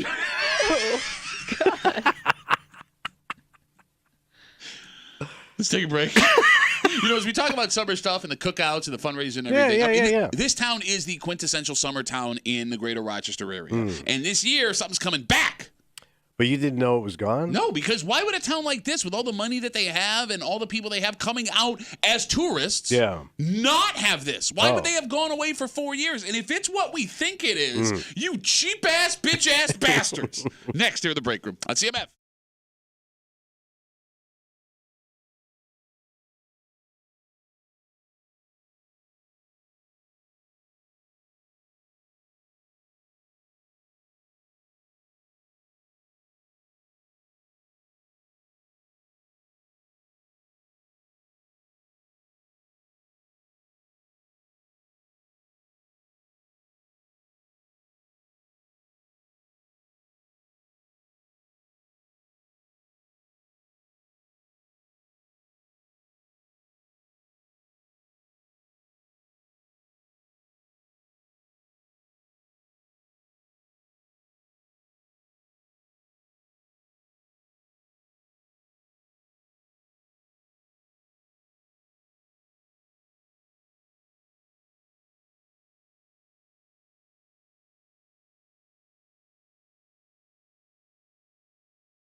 You can make the argument.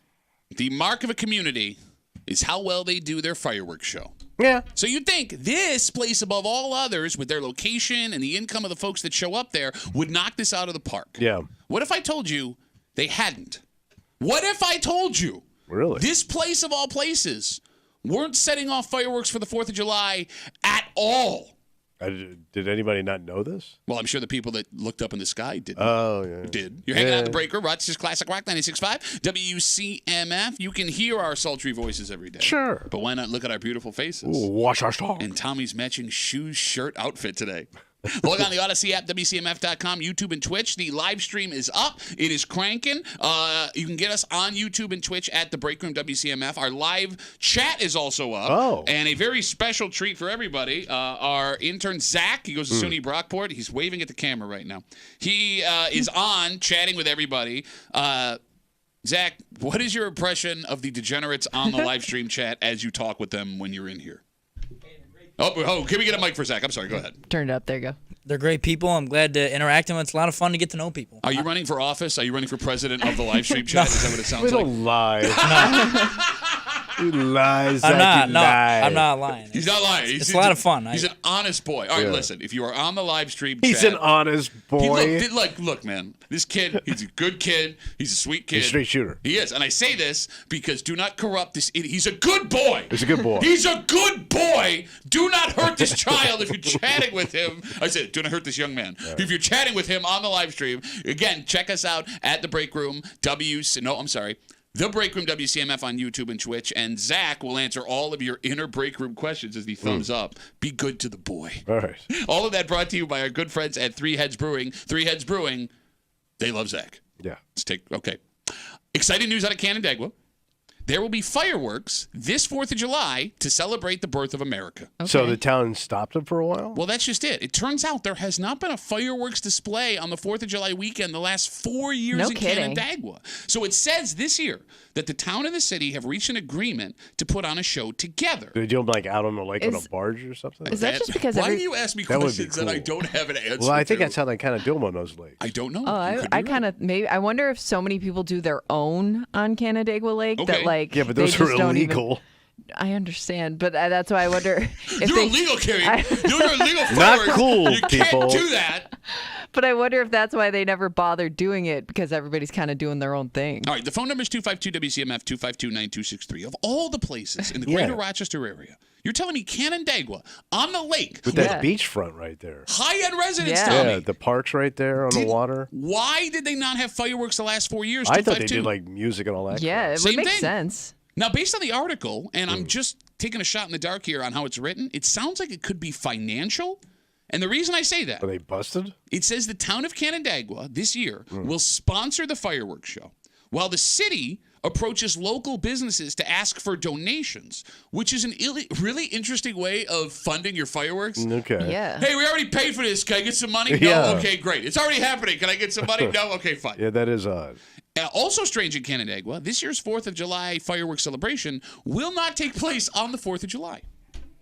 It's going to happen Saturday, July 6th. Well, Oh, that's- is that because people are going to complain if it's during the week? That and it's probably more, you're going to get more people on a weekend anyway. Yeah, to federal hang late. holiday. Who's hanging? Who's working? Yeah, but if you got to go to work the next day, That's what I mean. I wonder Yeah, if it has no. to do with the work week. I hear you. All those aspect. people out in Canandaigua probably not taking Friday off after the 4th well, of you July. think everybody there's busted ass Canandaiguans. Okay, yeah, you're And there's right. people that are just going to drive down from like Farmington Okay. and Victor to see it. If your They're argument not is millionaires in their Bentleys. if your argument is they have to work Friday, what makes you think they don't have jobs they work on weekends? They I gotta like be on a Sunday. Saturday. Saturday's like the day to do it. What an old I like a man Saturday. take. What a horrible old man take. You What? do fireworks on the 4th of July. I It's like- for the 4th of July. I know, but it's like a birthday. If you have a birthday on Well- a Tuesday, you celebrate on a Saturday. Not when it's the birthday of the country. If everybody got your birthday off across the country, you do cake on that day. Well, when we were talking about, was it Canisius that does the Ring of Fire? Yeah. Yes. And then No, we not got according to Ben. Well, not according to Ben, but then a bunch of people started saying, no, Canandaigua does they coined the term Ring of Fire for the Finger Lakes, apparently. So maybe they're like doing that on the 4th, and then they do their own big Right. show on Saturday. Maybe they don't want to compete. All right. Maybe. All of you folks out in Canandaigua, 252 WCMF, this is blowing my mind. Why have there not been fireworks for the last 4 years? Because I'm going to be honest with you. Must be money. Look, they got those 2 high-end resorts there. Like, I get, like, if you have a lake house on Canandaigua, you're probably going anyway because whether there's fireworks or not. But if I'm coming in from out of town, because there's a ton of people from New England, downstate, that have buku dollars that pay exorbitant amounts of money to have 4th of July weekend in those resorts. And if I get there with my kids and there is no fireworks show, I'm losing my freaking mind. Oh, on the actual 4th. Yeah. Like that's what you planned for. Why? Well, Why? I mean, is that all you're going for? Because you're going Yeah. for the water, the resort, Right. the high-end living. You need the sparklers You'll to make it see. official. You do, yes. And by the way, some of those people don't want it. They don't want the noise. Oh, do they not want the noise? Living on the lake? Yeah, they want to drink. They want to eat. They want to relax. They don't need your goddamn boom boom show all night long. Boom boom show. Boom, boom show. You boozed up fireworks. I party. bet you there are some of those rich people that put on a hell of a fireworks show. Maybe that's what you get to experience a little bit I guess, if you but go like, into town. but like Tommy said, right? Like if I'm Canandaigua, the town or the city, I want to discourage that from happening. So a way to discourage that from happening, I think. do a your own. town show, and they're going to do a great show in the water. Well, I don't know. They haven't done it in 4 years. Maybe it's not so great. Oh, they chintz out. Are they doing it on the Saturday because it's less expensive than on the actual 4th of July? Oh, maybe. Serious question. Oh, maybe because Are it's those guys would be cheaper. Is Canandaigua poor? Hey, there's no way. Well, I don't know. The amount of tax money are coming in the mansions and everything. You heard it here first. The amount of tax money coming in, the mansions and Yes. everything. Yeah. You know what I meant. Yeah, I did. The mansions. Are they? Does it have to do with like maybe the influx of people that come in for the show, where it's easier to navigate on a Saturday as opposed to a Thursday? Maybe. Oh. I don't know. Is there anything going on at CMAC on the 4th? Who's going to schedule a concert at CMAC on the 4th of July? I don't know. Why not? That's when you can get an artist to come to town. Okay. Well, yeah. You don't think there's outdoor concerts on the 4th of July? I've never heard of a gig on the 4th of July at CMAC. Have you? I don't know. I don't go there that much. It's too crowded. Nobody goes there anymore.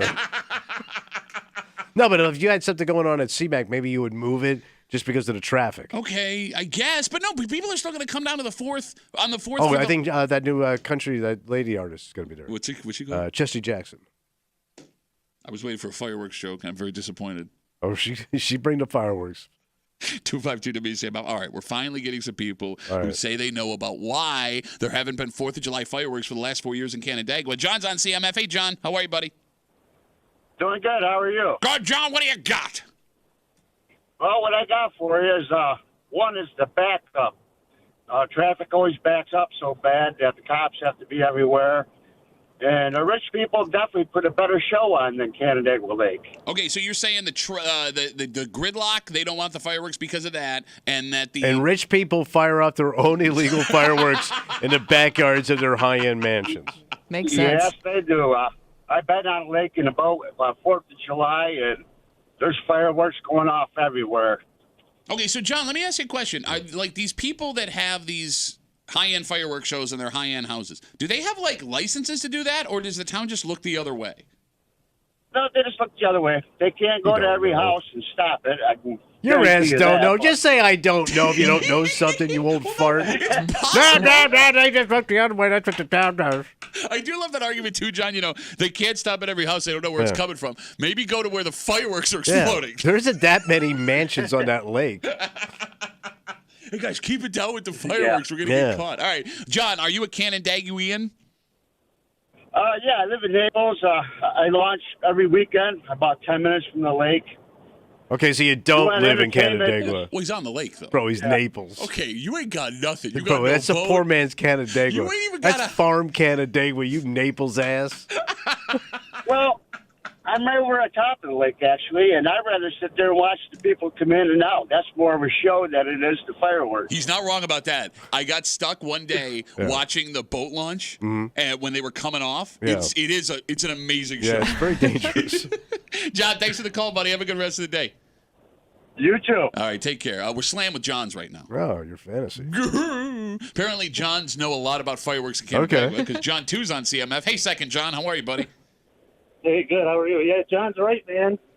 You don't need a professional on that lake. They're all over the place. A couple of Johns agreed with each other. One John standing up for another John. But John, too, again, how does the town like, all right, you guys do it illegally so we don't have to spend the money? Hey, when you're rich, you're rich. I mean, that might Can't be argue with that. truest statement on the planet. John, thanks for the call, buddy. Have a good rest of the day. There goes second John. All right, I'm going to make a statement. With this knowledge that now the 4th of July fireworks will be coming back to Canandaigua after a 4-year absence. It's not even on the 4th of July. It'll be on the 6th of July. You can base how great a place to live is in the greater Rochester area based solely on its fireworks show.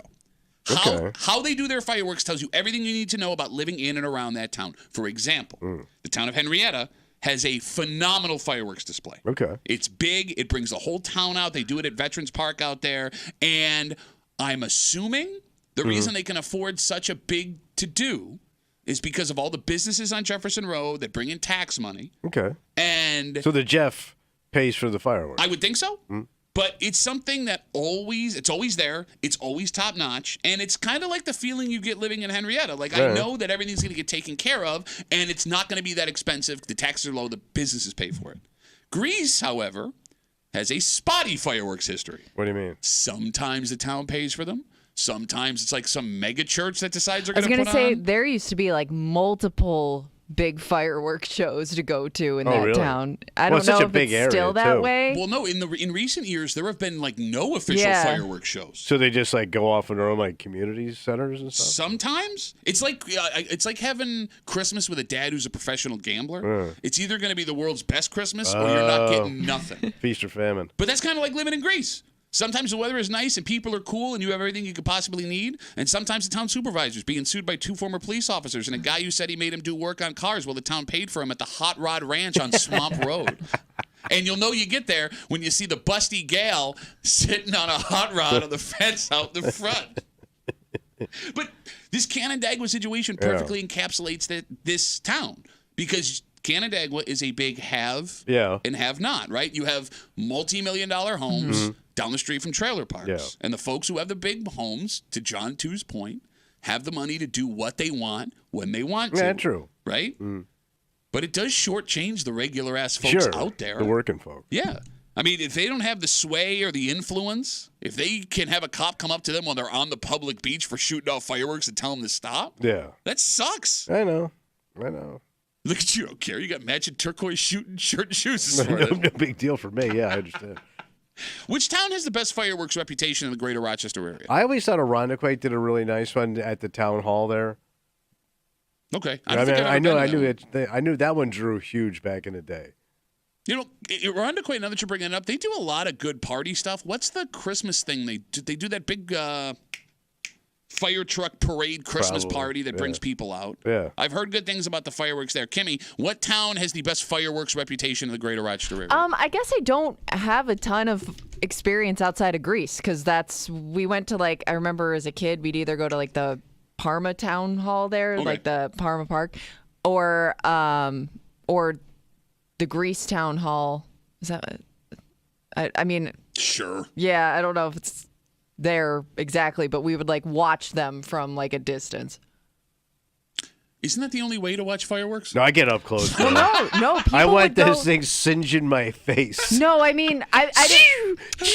When I say watching from the distance, we never actually went to the place that was shooting them off. So you didn't even I mean? So you're looking over treetops. Yeah, kinda. No, I am jealous. I brought up Henrietta's show, that getting in and out, like any fireworks show of the park. Blows. It sucks, right? Because everybody's leaving at once. Exactly. But there are these homes that are right across the street from the Calkins Road Wegmans on Calkins Road there, where they just get sit out in their front yard and watch the fireworks, and I'm always super jealous.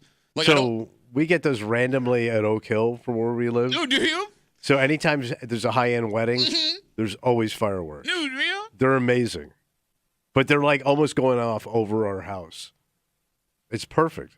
But we don't know when they're happening. So you just get I don't know who's getting fireworks. married over there, but usually Saturday nights we have fireworks. You think that the town would put out a heads up. I'm not even kidding, especially a town as high-end as Pittsburgh. But bro, you're talking big money. I mean, those weddings are probably $200,000. What does it cost to put on a fireworks show? On top of a wedding.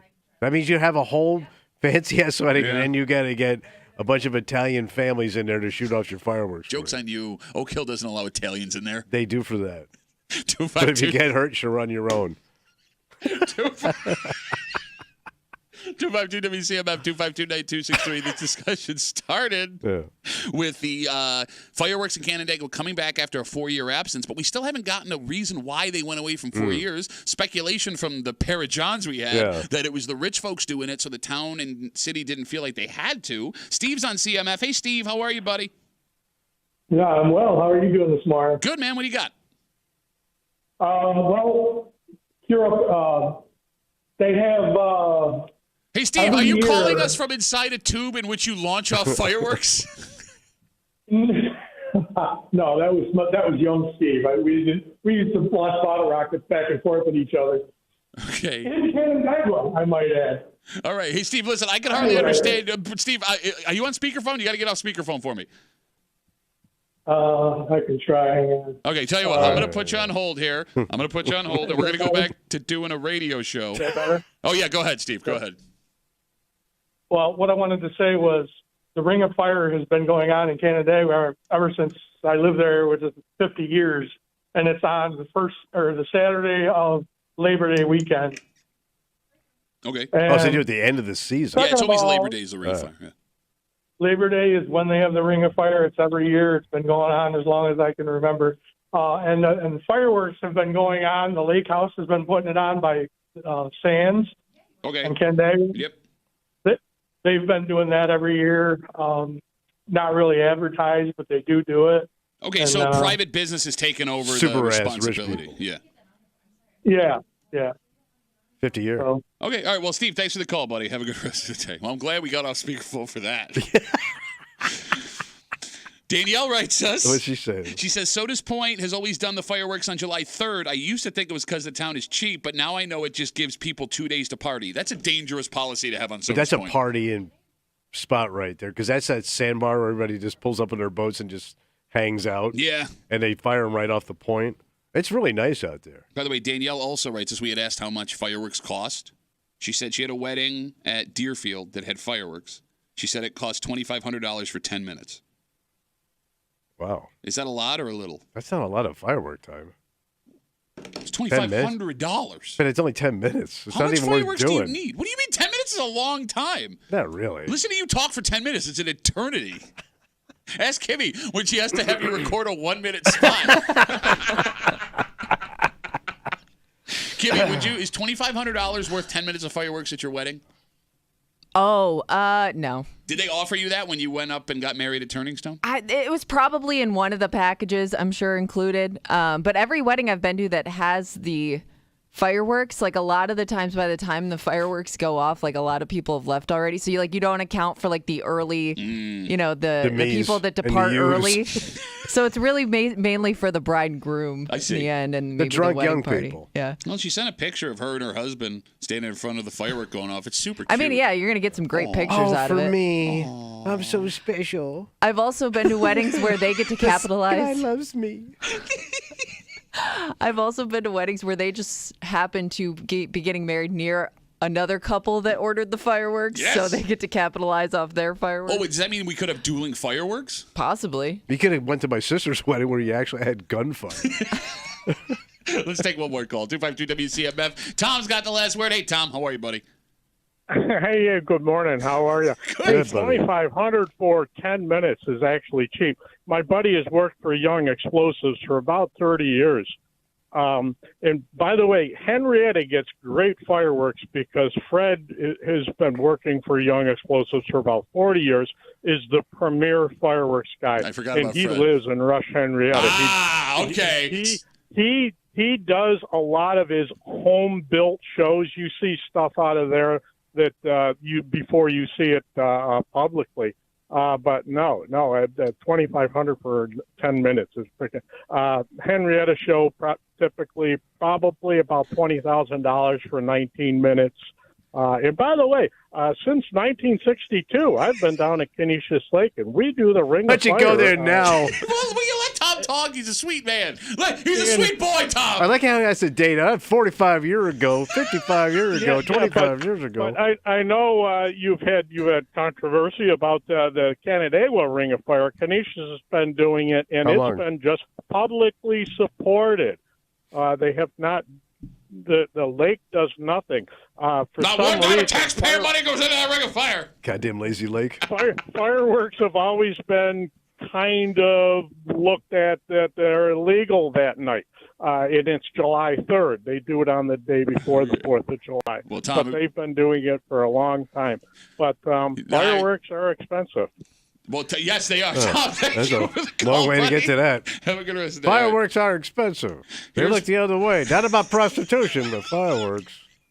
Here's what I learned about fireworks. Yeah. If you want to talk about fireworks, every oldest man you've ever met is going to call Yes. you and want to talk about fireworks. 45 years ago. The history of fireworks. Ring of Fire 55 years ago. Are fireworks not impressive to younger people? Like do your daughters I get think like amped your for kids it? probably get a kick out of it. Do they or not? Or does it look too old-timey and lame? Yeah, now that Well, I'm I thinking also about remember. I do remember though, like being a teenager, and like that was kind of your parents would let you go run around with Yeah. their friends while they But said. were you watching the know. fireworks or were you messing? What are you doing to me? What? What do you mean, what? Well, she sounded like He's a young. the dad you of asked me, teenagers. do you daughters like it? know. Oh, you messing? Your daughters out there messing during the fireworks? The hell's wrong Oh, with you don't think they messing? My daughters? They've been messing for 45 years. I want no I part of this. remember that Ring of Fire. They was messing back right after the war. They put on a little Tommy Dorsey and then they get to fingering. For God's sakes. Yeah, you gotta hit that. Oh, sorry. No, that's what she said. Let's take a break. What? What's the matter? There will be fireworks at St. John Fisher University. What's going on? Well, we now have the official dates for Bills camp this Oh, year. okay. And Bills fans are disappointed. Why? They're coming. Well, they are coming, but, I think people still have in their heads what it was 10 years ago compared to now. Because 10 years ago, they were here for 145 straight days. Not so much anymore. Well, they've shrunk it. They've shrunken, yes. Yes, they have shrunken. And we'll talk about the shrunken next to the break room on CMF.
I mean, this is good news. Oh, I love good news. But, people have expectations, and when they decide their own expectations can feel let down. And it seems there are some members of Bills Mafia that feel let down by the announcement yesterday about training camp at St. John Fisher University. So why is there acid in that? You're hanging out in the break room. Rochester's Classic Rock 96.5, WCMF. So we knew that the Bills were coming back for camp this year. Yesterday it was announced that the Bills will hold 10 open practices this summer. So what was the old one, 20? So last year was 10 open practices as well.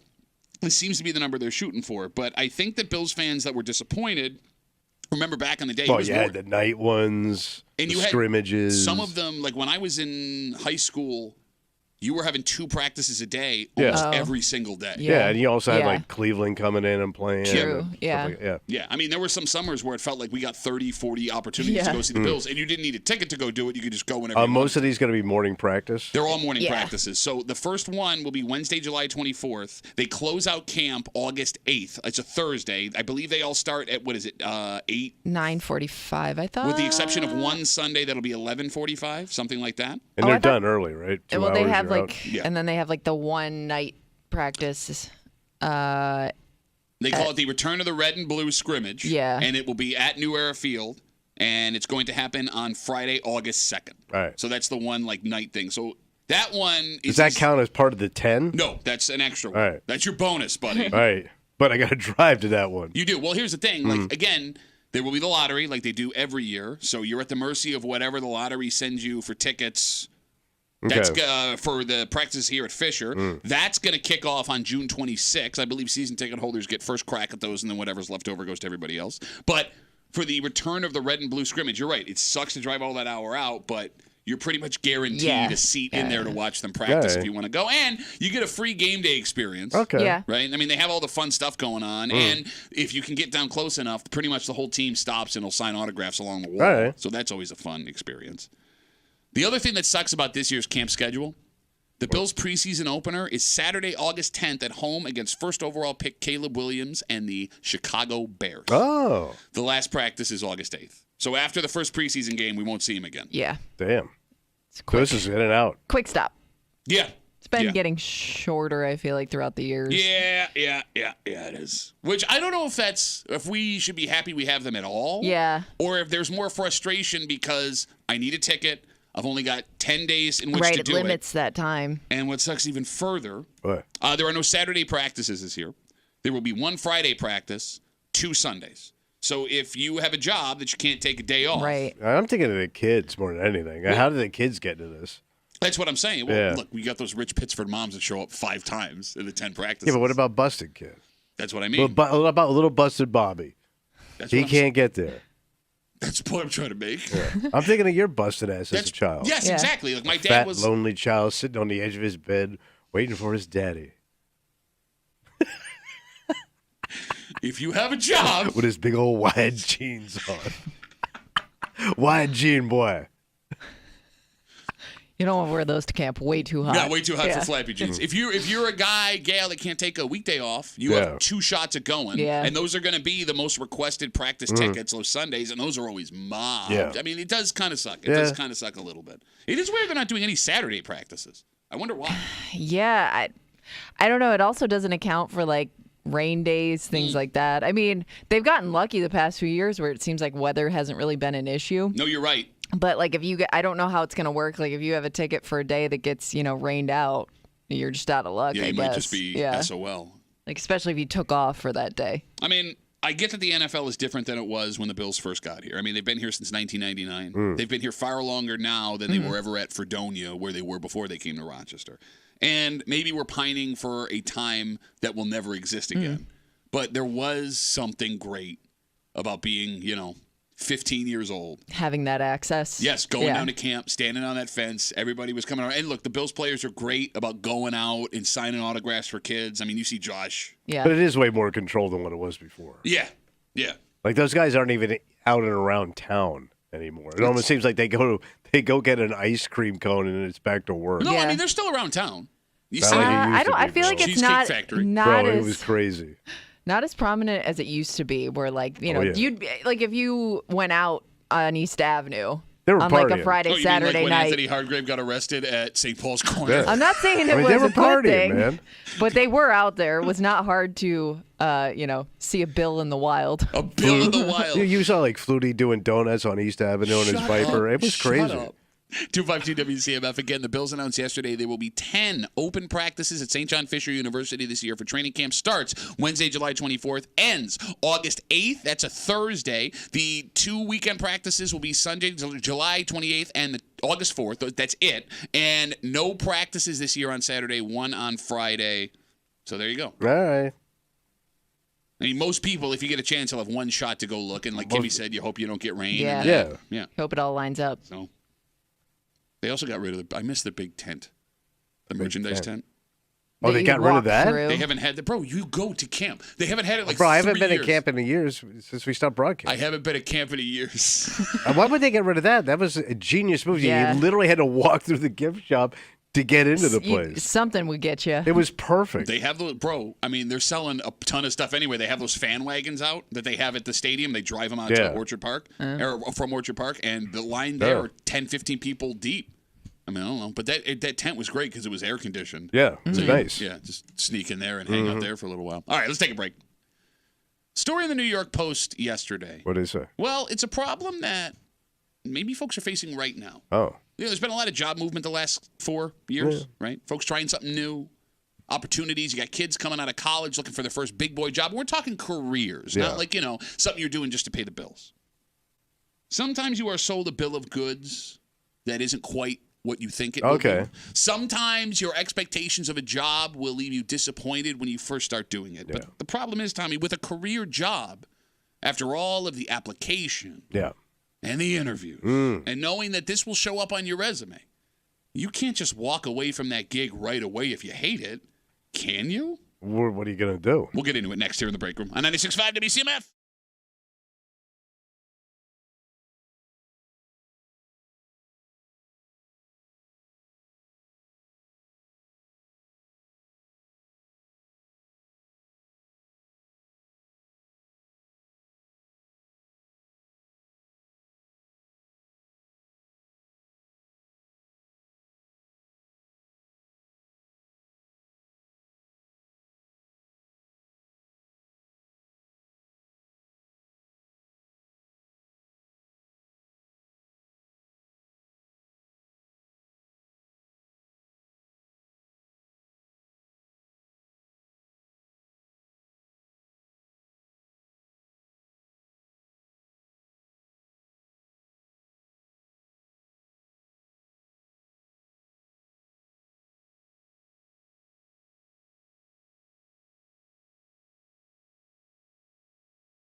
A new job is supposed to be an exciting chance at endless opportunities. Oh, yeah. You took this job because you assumed it would be better than your last one. But, Tommy, that's not always the case. What's going on? Well, it has some people wanting right out the minute they started. However, you don't want to look like someone who's going to be bailing all the time. So what do you do, Tommy? What do you do? Well, you can't just walk right away. Maybe not. But that's going to follow you. You're hanging out in the break room. Rochester's Classic Rock 96.5. WCMF. Just after 8:30-ish this morning. It's hot. What's hot? Breaking news, it's hot. And it turns out that's creating a ton of problems for kids in the greater Rochester area, not only with how long they will be at school. Yeah. Parents now scrambling to figure out what they're going to do with their kids that are getting out from school early, but another sneaky potential issue that is showing up in Irondequoit involving districts from across the greater Rochester area. And we'll get to it just after 8:30 here in the break room on CMF. Headline of this article in the New York Post. Are you ready? You ready? All right. Quote, I hate my new job. Can I quit? Okay. Right now. Well, it talks about folks who have started new professional gigs, careers, and they knew right away they made a mistake. So one person joined a big tech firm only to find out the hours were way longer than they were told. And they weren't being compensated for the time versus the work they actually had to put in. So this person wanted to get out immediately. But like you said, they were worried if they did, it was going to look really bad for the next place they try to get a job. So let's stop there. All right. Tommy, you see this person? Let's say you are this person. New gig, you're in way over your head, you hate it right away, you want out. It's your career. Yeah. This is what you want to do for the rest of your life. Yes. What do you do? I think you got to wait it out a little bit. How long are you waiting it out? 6 months? A year? A year of your I life feel in a like, job though, you if hate? if you wait it out that long, you could end up just getting comfortable. You know what I mean? Well, then maybe and then it you wasn't end so up bad. staying. Well, but it could also be Stockholm syndrome. Yeah, you could also convince yourself that it's not so bad, Well, or prevent yourself from exploring other opportunities because you just think, well, maybe it'll get. If you keep thinking it's going to get better and it never does. But isn't that most jobs? I mean, you kind of eke out your existence. I mean, most jobs are just jobs. Yeah, Happy Tuesday, everybody. No, but to start Well, your out, Stockholm job. To And start, you should be happy you're working overseas. To start out right away, though, and hate it would be a bad sign. Because usually you come in and you're optimistic and you I don't know, like. But you didn't give it a chance. You haven't seen the real job yet, so I can understand, if you're seeing the red flags right away, that's probably not a good thing. I would say you're being either naive or you're not giving it a chance. Okay. Of course, there's going to be things you don't like, but to say this sucks right up front, because you don't like something about it, sounds like you're pulling the trigger too quick. No, but I'm kind of with Kimmy on this. There's supposed to be that honeymoon phase, even if the job let me eventually... like it a little bit. Let me have some hope first. I mean, she's right. You would have the hope beaten out of you immediately. All right, Kimmy, so if you're in this situation, same thing, new career job, you hate it right away, you're in over your head, what do you do? You stuck it out? Yeah. Still going? Knowing me, I would probably try to stick it out. I don't think that's the right thing to do. Okay. But I would have that fear of, well, if I jump to something too quickly, does that look bad? I mean, I guess you could always just not include that job on a resume, But then right? you got a massive gap in your resume. Right. Exactly. So, I don't know. You're kind of taking a chance either All right. way. So both of you say ride it out for the resume's sake. Yeah, because let's say you take a similar job, another company, and you're seeing the same thing. Maybe that's the gig that you didn't understand from the beginning. If you go to another place and you go, "Oh, the hours suck," and the guy goes, "Well, that's what the job requires." Oh, you know who showed up, Kimmy, all of a sudden? Who's that? I forgot. Who's We haven't here? seen him in a while. Who's here? 1%er Tommy. 1%er Tommy. Because whenever this shows up, it's not the fact that the business is bad. Something wrong there. Yeah, no, it's you, man. Maybe you didn't understand how hard you had to work, man. Yeah, we work here on Saturdays. That's what we do. We're one big collective family. We come in and we get after it. Yes. You always talk like the guy you despise whenever we have these conversations. Well, as a job creator, I like to think I know what I'm talking about. What job have you created? I created this one. Hand jobs don't count. That doesn't get delayed. Well, no, jobs involving your hands. Well, like I was saying modeling. enjoy your fingers on the lake. You could have said that. Yeah. You didn't You say didn't that. say that, You though. went straight for the heart of it. 252-WCMF, 252-9263. You hate your career right away. Already. What do you do? I mean, this does happen. And by the way, they talked to an employment expert in this article. And they're going to probably side with me. They say leaving the job right away is fine one time. I was going to say. So you get a mulligan, basically. Yes. Yeah, Yes. and then if you do go on to something and you realize that has the same problems, maybe you're more likely to stick it out because, to your point, you think, well, maybe this is just what the job entails. Yes. So this expert goes So on to I'm say. kind of right. No, that's not what. You get one. No. Because it's not that good of an idea. No. Don't be jumping ship. How about you let me explain before you start? I'm listening. They say a quick turnaround like that isn't something that'll send up red flags to employers if it's the single one on your resume. And if you were asked about it, they say tell the place you're interviewing, the new place, that you realized right away that it was a bad fit and you didn't want to waste anyone's time. Not the direction I thought I was going right now. Yes, I think that's a fair statement. Why do you say it with that voice? Because what you're really saying, this place sucks. Yes. And I know that, but I Yes. think I want to move. In my life right now, it's not a right fit for where I'm at in my life right now. Everything you're saying is a reasonable statement. But you're doing it with this. I want to go play kayak on the canal. I want to go my play job. kayak. You seem to think that everyone hates their job. Most people, jobs, No. most people just have a grind. We have seen over and over again in studies that the majority of Americans enjoy going to their jobs. But some people have rough-ass jobs. You can't tell me they're thrilled. No, I understand, but it's not. Sometimes it's not about the actual job. It's the environment of where you work. It's the challenges that you give yourself on a daily basis with what you do. But you may not. Let's say you start out in a job, Yeah. and you don't. In a year, you're not where you thought you were going to be. You're in a completely different place. Okay. Than you actually even thought. Like you're not growing or You may have climbing grown, the but not ladder, in the like- direction you thought you were going to be. And you don't know if that's for you or not. But if you didn't wait, you would never know. I'm with Kimmy that the longer you stay in a place that you hate, the I more would likely get- you yeah, are to just yeah. stay put. I mean, you start to rely on that salary. If you have a family, all of these things start to conspire against you, and all of a sudden you wake up 20 years later, you're bald, you're fat, you hate yourself. And I think that there are some places you can work for that are pretty good at stringing you along once you get to that point. Like, like they dangle stuff here and there, and they give you stuff to look forward to. And like so a big you leather just think, chair? and so you just think, Why don't you just die already? So you just think, well, I'm looking forward to that next step. So you just kind of sit there and you get complacent and you stay there for years. All right, well, see, it's easy for you to sit here, Tommy, and have this conversation. I agree with you 100%, Kimmy, when there's nobody facing this for real, right? But it sounds like we got folks sitting on hold that are in this exact situation. Again, we're talking about this article in the New York Post, quote, I hate my job, can I quit? Career. Your career, you start it, you despise it. All right. 252-WCMF, 252-9263. Let's talk to JJ. Hey, JJ, how are you? Hello, guys. I'm doing wonderful. I'm on my way to that very job right now. Okay, when did you start the gig? Yesterday. Wait, yesterday? Yesterday. Okay, So, without... the first half- I'm sorry, go ahead. Go ahead.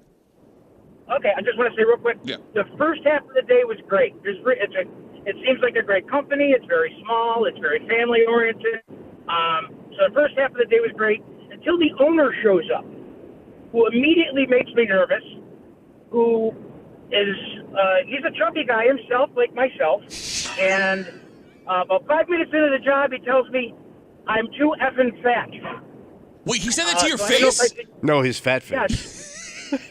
Yeah. Yeah. All of his chins hurt. It echoed down his chest. You're fat, you're boy, you're boy. And we're the same size, which is kind of funny. But so I didn't know if I should hit the guy, if I should leave. Well, you don't want to assault somebody, JJ. Yeah, I know. What's I the would job? What job? It's like assembly, assembling small parts. Okay. So yeah, the first half of the day was great, but then after that, it was like. But you're too fat to assemble? It kind of stuck in my head. What's that? You're too fat to assemble? Like you can't reach the conveyor not. belt? I was maybe too fat to squeeze between him and I don't know. But, all right. So, JJ, now that you've had this experience, I mean, one of the hardest, it would be one thing to not like the actual job you're doing, but to work for someone that you have no respect for right might at the be bat. harder. So, JJ, what's on your mind right now? Like what? Lunch. What's your next move? Yes, lunch, and I'm looking at it right now next to me. I don't know, man. I'm on my way to work right now. So are you going to quit? It's only one day. I don't know. I got unemployment still, so I mean, there's that. But I also got a wife at home that would be a train wreck if I'm like, hey, guess what? I decided no. So, but then again, like you guys said, I mean, I might be miserable. I might get comfortable. I don't know. I don't know. I mean, being a guy that was a big guy myself, it's easy to get comfortable. Then you don't even want to get up. You know what I'm saying? Very true. All right. At Well, least look. I got to sit first half of the day. All right. Well, JJ, look, buddy, I'm sorry. That sucks. Good luck with everything. Yeah. All right. Thank you. I'm sorry. Well, there is one thing that you don't want to hear that would probably be the most extreme thing to do to keep this job and be. If you lost a bunch of weight, went back to that guy and told him to go F himself. Like, lose the weight, then quit. How about that? It's possible. All right, you never know. Go get him, JJ. Thanks for the call, buddy. Have a good rest of the day. All right, He sounds like a guy that'll never lose weight. Why would you do? He's got He's got fat guy voice. Do you own a company that we're not aware of? But we know guys. They just sound fat, and they love being fat. Did you did not listen to his story? I caught his story. No, how horrific that would be. It just takes one person to ruin it for you. He said he was having a great day up until that point. And it's the boss, the owner of the place, and calls him fat to his guy. face. And he's fat. The boss is fat. I'm just saying I don't think he can lose the weight. It was a joke. That doesn't matter. That has nothing to do with the I was conversation. joking. He'll never lose that weight. 252 WCMF 252-9263. Let's talk to Darcy. Hey, Darcy, how are you? I'm good. How are you? Good. What do you got for us? Okay, so this is always a topic that drives me crazy because I see so many people complain about their job, especially young people. They don't give it a chance. Who loves their job completely? I don't know anybody that loves everything about their job. I love my job, Darcy. I really love my job. You should do this if you All don't love right, your job. you're great. Just get a leather chair and just start being mean to people. Whatever happened to work ethic? What happened to work ethic? Just, you got to pay the bills. Just do it. I mean, seriously, everybody, they cry and they whine and they're not happy. This is the softest little bitch I've ever heard. All right. Darcy, can I ask you a couple questions? Yes. All right. How old are you, if you don't mind me asking? I'm 51. Okay, so you come from that, that are going to work. Darcy, I understand where this younger generation is coming from with the idea of I don't like my job and I want to do something that's fulfilling because, like, personally, we all watched our parents, depending on how old you are, our fathers, work themselves at a job they hated into an early grave, and that made relationships strain. And even in that case, quality of life. Yes, but here's the thing. Even there, with that sucking and us watching it, they had enough money to buy a house, have a car, take vacations, things like that. Darcy, you're getting that same stress with this generation, but you can't afford a house. A car is even getting to the point where it's like, I'm not. There's no payoff. Exactly. Literally. Like our parents could at least justify being treated like crap. Look, all I have. These kids today, they don't have that opportunity. I hear what you're saying, but I don't I look at my daughter who's 22 and it's like a revolving door. I'll give it a few months. I'm not happy. Well, then you got to blame the parents. That probably starts at the home with the parents. Well, Darcy.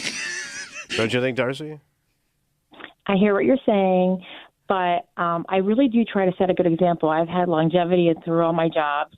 My husband has, so we try to set a good example. I just think it's a generation. Okay. No, look, I get where you're coming from, especially when you're seeing it in your own house. Did your daughter have like a college degree? Did she get out of school and go right to work? Like, what's the situation there? She dropped out of college after a year and a half, and we could have paid for everything, but she just dropped out. And what's she want to do? New parents. She has no idea. Okay. I mean, look, Darcy. She's still young. Yes. I mean, she can still figure it out. We did all we could do. You drop out. We couldn't afford to figure it out. We couldn't afford to figure it out. We had to figure it out when we were 18. I thought so, anyways. Yeah, but I mean, look, Darcy. Again, like some of us got lucky. Like Tommy and I fell backwards into this. Yes. It sounds like you like what you do, and everything worked out, and you're right. But I think that sometimes not realizing the luck you had in your career. Different time. And it lends itself to judging people who didn't have the same luck that we did. Because, Darcy, I shouldn't be doing this. I don't have the education to do anything but this. And if I get blown out of this job, I'm going to go end up landscaping, which is a fine career, but it's not going to be anything close to the fun that I have doing this. You know what I mean? Right. Yeah, it sounds like fun. I wish I could do that, too. I always thought about that. But then, I'm not qualified to do it. And I did go to school for 5 years to do what I do, so Yeah. it is what it is. Well, do a podcast or, come take Kimmy's job. Sounds like she's ready to quit based on Yeah, I'm today's out. interactions. Darcy, thanks for the I call. wouldn't get paid what I get paid. Okay. Bye. I'm Thank sorry. you. Thanks for the call. Thoughts on that conversation? I think it's. I don't think saying young people have a bad work ethic is ever going to stop. That's been going on since I think day one. Young people now are going to get old and say young people don't have a good work ethic. Work ethic. Work ethic. But every generation craps on the younger generation coming up. I think that's a never-ending thing. Yeah. But to your point, like I do think people are recognizing the faults in workplaces and trying to find something new. Like I do think people are more open to switching jobs and, not being so loyal to the company that they work for. But they also see people who have been in that job for a long time and see that they haven't moved up or gone anywhere. So they guys, just, Jesus. So they just think like, well, if that guy who's been at it for 20, Blobs. 30 years is still in the same place, Yeah. why don't I try somewhere else? Guy's been parking in the same spot for 40 years. So there's two things I want to point out here as far as what we know nationally, right? We saw the Great Resignation happen just after COVID, where more Americans than in the history of the world quit jobs and Because there was moved on to something else. opportunity. Exactly. But along with that, we also found, and there have been several studies done, I'm burping, I'm sorry, that you can go look up yourself. Folks that make the most money on average in upper middle class are folks that move jobs on a regular basis. They look for another. But they kept moving up. Yes, but improving themselves with different jobs. Statistically, at least right now, you are more likely to make more money if you are moving jobs as opposed to staying in one place. And I know that doesn't make any sense because we were told growing up that loyalty is what was going to get you. Well, it paid off. Exactly, but it doesn't seem to be the case anymore. Get the hell out of there. But You're losing money. The problem is... What's the problem? The devil you know may also still be better than the devil you don't, right? It's not advice that works for everybody. And I think that goes back to the conversation we just had with Darcy, right? Where if it worked for you, it doesn't mean it's going to work for everybody else. But you also had that balls to make that move. Sure. To your point. Yeah. But, I mean, then again, you could also argue you have no balls quitting a week into a job that you think you hate. We'll take one more call, 252-WCMF. This whole conversation started with an article in the New York Post, quote, I hate my new job, can I quit? We're talking careers here, and they talked to this person who works in tech. They despise this job. They want to walk away, but they're worried it's going to look bad on a resume. The jobs expert, hiring expert, says, no, if you do it one time, you're good, but just make it a one-time thing. Ken's got the last word on CMF. Hey, Kenny, how are you, brother? Good. How you doing? Good, man. I just had a couple points. I think we need to define the word job versus career. Careers are usually something that, like a doctor or a nurse, you do an internship, externship, so you know what's in front of you and what you have to do. A job, no, that is not a career. Like, I'm in a job. And do you consider a job something where you get a retirement package or not? Well, I don't think retirement packages really exist in most places anymore. Anyway, Ken. I knew you were going to help with that one. But, yeah, I truly think that if we're going to define a job versus career, you have to look at, you know what's ahead of you in a career. In a job, not so much. You may have a good HR person. Your boss may suck. Yeah, I know I'm droning. Apologies. No, Ken, I get what you're saying. But it's old Kenny the quitter. Can't do it, Kenny. There he goes down the hall swinging balls. Oh, boy. Kenny, I'll say this. I can't hear your voice, man. I think that the terms job and career apply different to different people. For example, you used doctor, lawyer, stuff like that as an example. Look, sales is a career for people. It is, but let's use the example of the gentleman that called us. What was his name? I'm blanking. The first call we took. JJ. Mm-hmm. I mean, he works on an assembly line. That sounds to me like that's JJ's career, right? And I mean, there are people that would look at that as just a job, but that's what he's qualified to do. And he's prepared to do it for the rest of his working life. Exactly. I mean, Ken, what could be a career to somebody or a job to somebody is a career to somebody else. So who's to say anymore? Yep, that's true. Good point. Well, I mean, I made it, Ken. I know you did. Ken, so wait, do you like the job you're at right now, or are you looking to move? Not really, but I'm not willing to say where I do work because I just work with a bunch of pansies. Wait, Tommy's got another job? He'd fit right in, I would tell you that. Gotta go. Bye, Kenny. Have a good rest of the day. I work at a job where everybody sucks but me. That's what you say every day. You say that every day. And by the way, I don't think that's an uncommon thought for people. But to say it out loud, on a phone call. All right, let's take a break. Breaking news. It's hot. It's hot outside. Yeah, so what's going on? Well, it's affecting the way that kids are going to school this week, and now it is like county-wide. And we'll touch on that really quick. It has some parents freaking out because this kind of came out of nowhere. It's also causing a potential issue for a theme park in our area. Well, yeah, outside? Yeah, well, they're going to be open. They got the water? Well, it's what's planned and what parents are prepared to allow their kids to do in what might be some of the hottest days we've seen in a very long time. Oh. And we'll get into it next here in the break room on CMF.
Day 2 of a 4-day heat wave in Rochester. Yeah. Welcome to the jungle, baby. You're going to die.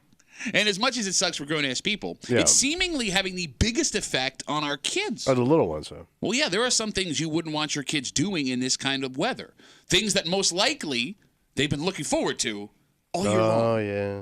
You're hanging out in the break room, Rochester's Classic Rock 96.5, WCMF. We'll jump right into it. This heat now has all the schools, it seems, in the greater Rochester area considering every option to keep the children safe and focused during this heat wave. So what are they doing? So Pittsford and Greece joined the city and other school districts yesterday in an effort to keep the kids out of the buildings when it gets the hottest. And it's weird. Last week we talked about this bill that was passed, just waiting for the governor's signature, about maximum temperatures in schools where before you cancel it. That hasn't gone into effect yet. Yet This all is of these just a school decision. Yes, these schools are ending school early. It seems most of them before 11:30 in the morning when the weather starts to get really, really hot. That's a good idea. By the way, both of those schools, Pittsford and Greece, they're moving up the dismissals Thursday and Friday to avoid the hottest times of the day, which really sucks for the kids today and tomorrow. It's creating a bit of a problem. What's the problem? Well, the biggest problem seems to be parents have been caught wildly off guard by this. Oh, because the kids are coming home early. You got it. All right. So, like your middle or high school kid being sent home and being home alone for a few hours, no big deal. It is a problem when you're 6, 7, 8, 9-year-old. The tykes. You got it. And parents are now scrambling to find some sort of child care issue in the districts that are doing these early dismissals. You got to call the grandparents up. That's if your grandparents are around, their grandparents. Or the aunts, uncle. I guess you got to go to extended family. Right, bro. Everyone still works. But there's always that one busted relative ain't got nothing going on. You want them to hang out with your kids all They're day? not that busted. They're just regular busted. You literally said busted. No, not she busted. she trying, She trying. She trying. You were that relative. Yeah. Yeah, you were drinking whiskey, watching your nephew skateboard when you You were their last resort. That kid is now a professor at a college. Thank you. What's that, professor pornography after you gave it to him? Yeah, I didn't know it was a degree. No, but you know what I'm saying. Sometimes you got to, go with what you got. By the way, sidebar, even if you have grandparents available, I don't know if making ma and pa come out in 90-degree heat is the best idea. But they stay inside. You put on the Maury and you watch the kids. Put on the Maury. Is that still on? I think so. Didn't he die? No, he's not dead. He's married to Connie Chung. Oh, yeah. She may have passed. She's not dead. No. Every year I watch her special, Connie Chung Christmas. Which doesn't make any sense. The other issue, if you have a kid that you're okay being home alone, right? What are they doing while you're gone? Well, you know what they do. What did we do? I'm not talking about... No, but we did everything. Well, you know what else you're not accounting for? The amount of snacks that are going to be gone. Okay, you're snacks right. Yeah. and food that are going to be gone by the time you get home. All the snacks are going to be gone. That's what she's saying, man. No, man, there won't be a you must have cleaned that house out. You might want to hit the grocery store on your way home. But that gets expensive. Yeah, no, super expensive. Yeah. So you got that to think about. No, but my biggest concern as a parent. Getting in trouble. Not so much getting in trouble. I mean, yes, that is a concern. But specifically this week, the thing to do when you're off of school, when the weather's nice, is to go out and play with your friends. Right. Yeah. Ride your bike around. Cruise around. It's 90 effing degrees outside, and you as mom, you as dad will not be there. Do either of you have a problem with kids going outside playing in this kind of heat? I mean, I think kids are more adept to it than older people. What are you basing that on? The fact that you're young. You're healthier. I mean, you're in better shape than an old Fazuck like me who's going to die any second. Oh, are you? Because every other day you're calling kids fat. Every day, fat well, kids. I see fat kids. Go sweat off the flub. Like, I never remember the heat bothering me as a kid. I don't think it. I just never that was never a factor in me not doing something. And that's a problem. Just right? go to the kid's house who had a pool. Phone number is 252-WCMF, 252-9263. You're right. As a kid, I also don't remember the heat affecting me in any way. Yeah. But it doesn't mean it's actually not affecting you. But think of us in the heat and the sugary drinks we drink that probably dehydrated us, if anything. Like we weren't making any smart decisions in the heat. You ain't drinking any water. No. But y'all survived just fine. Most of us did. Look, most of us. It wasn't Vietnam. You all came home that night. And it was wrong. Right. Wait, you're calling me a pansy because I'm worried about kids being outside with I think kids can tolerate more than what you realize. Okay, again, if you make the sentence, what are you basing that on? Science. Dr. Mulay just said, I think kids can tolerate more than you think. I Use science. Kimmy, can you Google how long a kid should be outside in the heat? Thank you. I appreciate it. Because I don't know, man. Like, the stories they've been running, this looks like it can get bad. And if I'm not there to call my kid inside, make him sit in the shade for a little while, have a glass of water, eat something, my kids... But if your kid starts feeling hot and tired, don't you think that naturally, common sense, they would go get some water and try to cool off? You think you think a kid is so dumb that they'll just run in the heat till they die like a racehorse? I don't think so. I will tell you exactly what my 13-year-old would do. Right. If my 13-year-old was having fun. Okay, yeah, they're outside playing around. She would get hot and thirsty. She would grab a Sprite, chug that as fast as she can, keep going. Like, when my daughter is hanging out with her friends and they're like playing around, she loses all sense of logic. And that's what being a kid should be. Yeah, but not when it's 90 degrees. Like last night, I had to pick my daughter up from the rink because, 90-degree hockey practice in June is a thing that's happening. And they're leaving the rink. She's got 2 hockey sticks in her hand and she's hitting her friend, her teammate with the hockey stick. Looks very painful. And her teammate, stop it, stop it. Their brains just disconnect from pain and discomfort, man, when they're having fun. It doesn't make any sense. But I also think they have I guess the word I'm looking for, a higher tolerance to extremes than your age and especially my age. Well, yeah, you're going to die in this weather, God willing. Keep running that mouth. But as a kid too, like you would also do dumb stuff to cool yourself off, and you didn't care if you had wet sneakers all day. Like, sure, I'll run through the sprinkler a few times. You know what I mean? Like, you would do stuff like that, and you didn't care how much it inconvenienced you. No, but you bring up another point. I remember being a big old fat boy as a little boy, and I would go, like, have my bathing suit on, you get out of the pool, and you just keep running around in your wet bathing suit. And then you get home at night, and you couldn't walk because the inside of your thighs were so... They were crotch rat. So, seriously, fat man. boy crotch rat. Speaking of Vietnam, like, I had some serious jungle stuff going on in my crotch, and I knew if I didn't change out of my wet bathing suit that was going to happen. But it never stopped me, and I would just have, like, flesh-eating crotch pool bacteria. But that also helps you like grow as a person and like strengthen your immune system. What are you? She made fun of you and exactly said what you said. No, man, like I would legit be worried. Again, 252 WCMF. What crotch? 252-9263, talking about how school districts across the greater Rochester area are either canceling school or letting kids out early because of the heat wave, not having them in class. Their parents are scrambling to try and find places for their kids to go. You know what really sucks? A lot of the middle and high school kids have to go to school because those schools have air conditioning. Oh. Well, all right, but at least they got the AC. Those kids are okay. But again, it's the 6, 7, 8, 9, 10-year-olds that are home alone, running around, whatever. Yeah. I don't know. Like, are parents encouraging their kids to go play outside when they get home from work, or are they saying, "Hey, why don't you sit home and watch Netflix for a little while"? Do you want that though? How about a little half and half? What's say? Well, okay, go out for a little bit, then when you get too hot, you come in. But that's what I mean. I mean, if I'm toughen home, up. I had buddies that ran around with raw crotches. The kids today with your soft crotch, you got to toughen up your crotch. You got to build up a good callus in that crotch. That's going to sound really bad out of context. Yeah, totally out of context. I just find it funny how you literally, you start this conversation with kids are smart enough to know when they're too hot, and then follow up that conversation with all the stupid things we did that we knew were bad for us, and were actually causing us pain. Pain! You did ask how long kids should be outside. Yeah. So it says when the heat index is greater than 90 degrees, aim for increments of 30 minutes outside at a time. Right. And then, the basics like wear breathable fabrics. 10 in, 30 out. Yeah, but that's the problem, right? Because again, if I'm not there, if I'm at work and my then kid is home alone, you write it on the refrigerator. Right, you can only stay out for 30 minutes. You're gonna go play a baseball, football, street hockey game. You're gonna play 30 minutes at a time. But just get out of the heat. Get in the shade. Yeah, take breaks in the shade. I understand. Drink some water. All I'm simply saying is, an idiot. If I'm that age, if I'm 12, 13 years old, and my parents aren't there to tell me I got to stop playing street hockey, I'm playing street hockey for 3 straight hours in this weather. I'm coming in beat red. Coming in with that helmet sun. Yep. Tan line. Absolutely. Crotch all ripped up. It's not even being wet. Shredded crotch. Shredded. We got Facebook messages coming in. You can always get us at WCMF for the Break Room Facebook page. This comes in from Dan. Dan says, this is why kids are now... Yeah.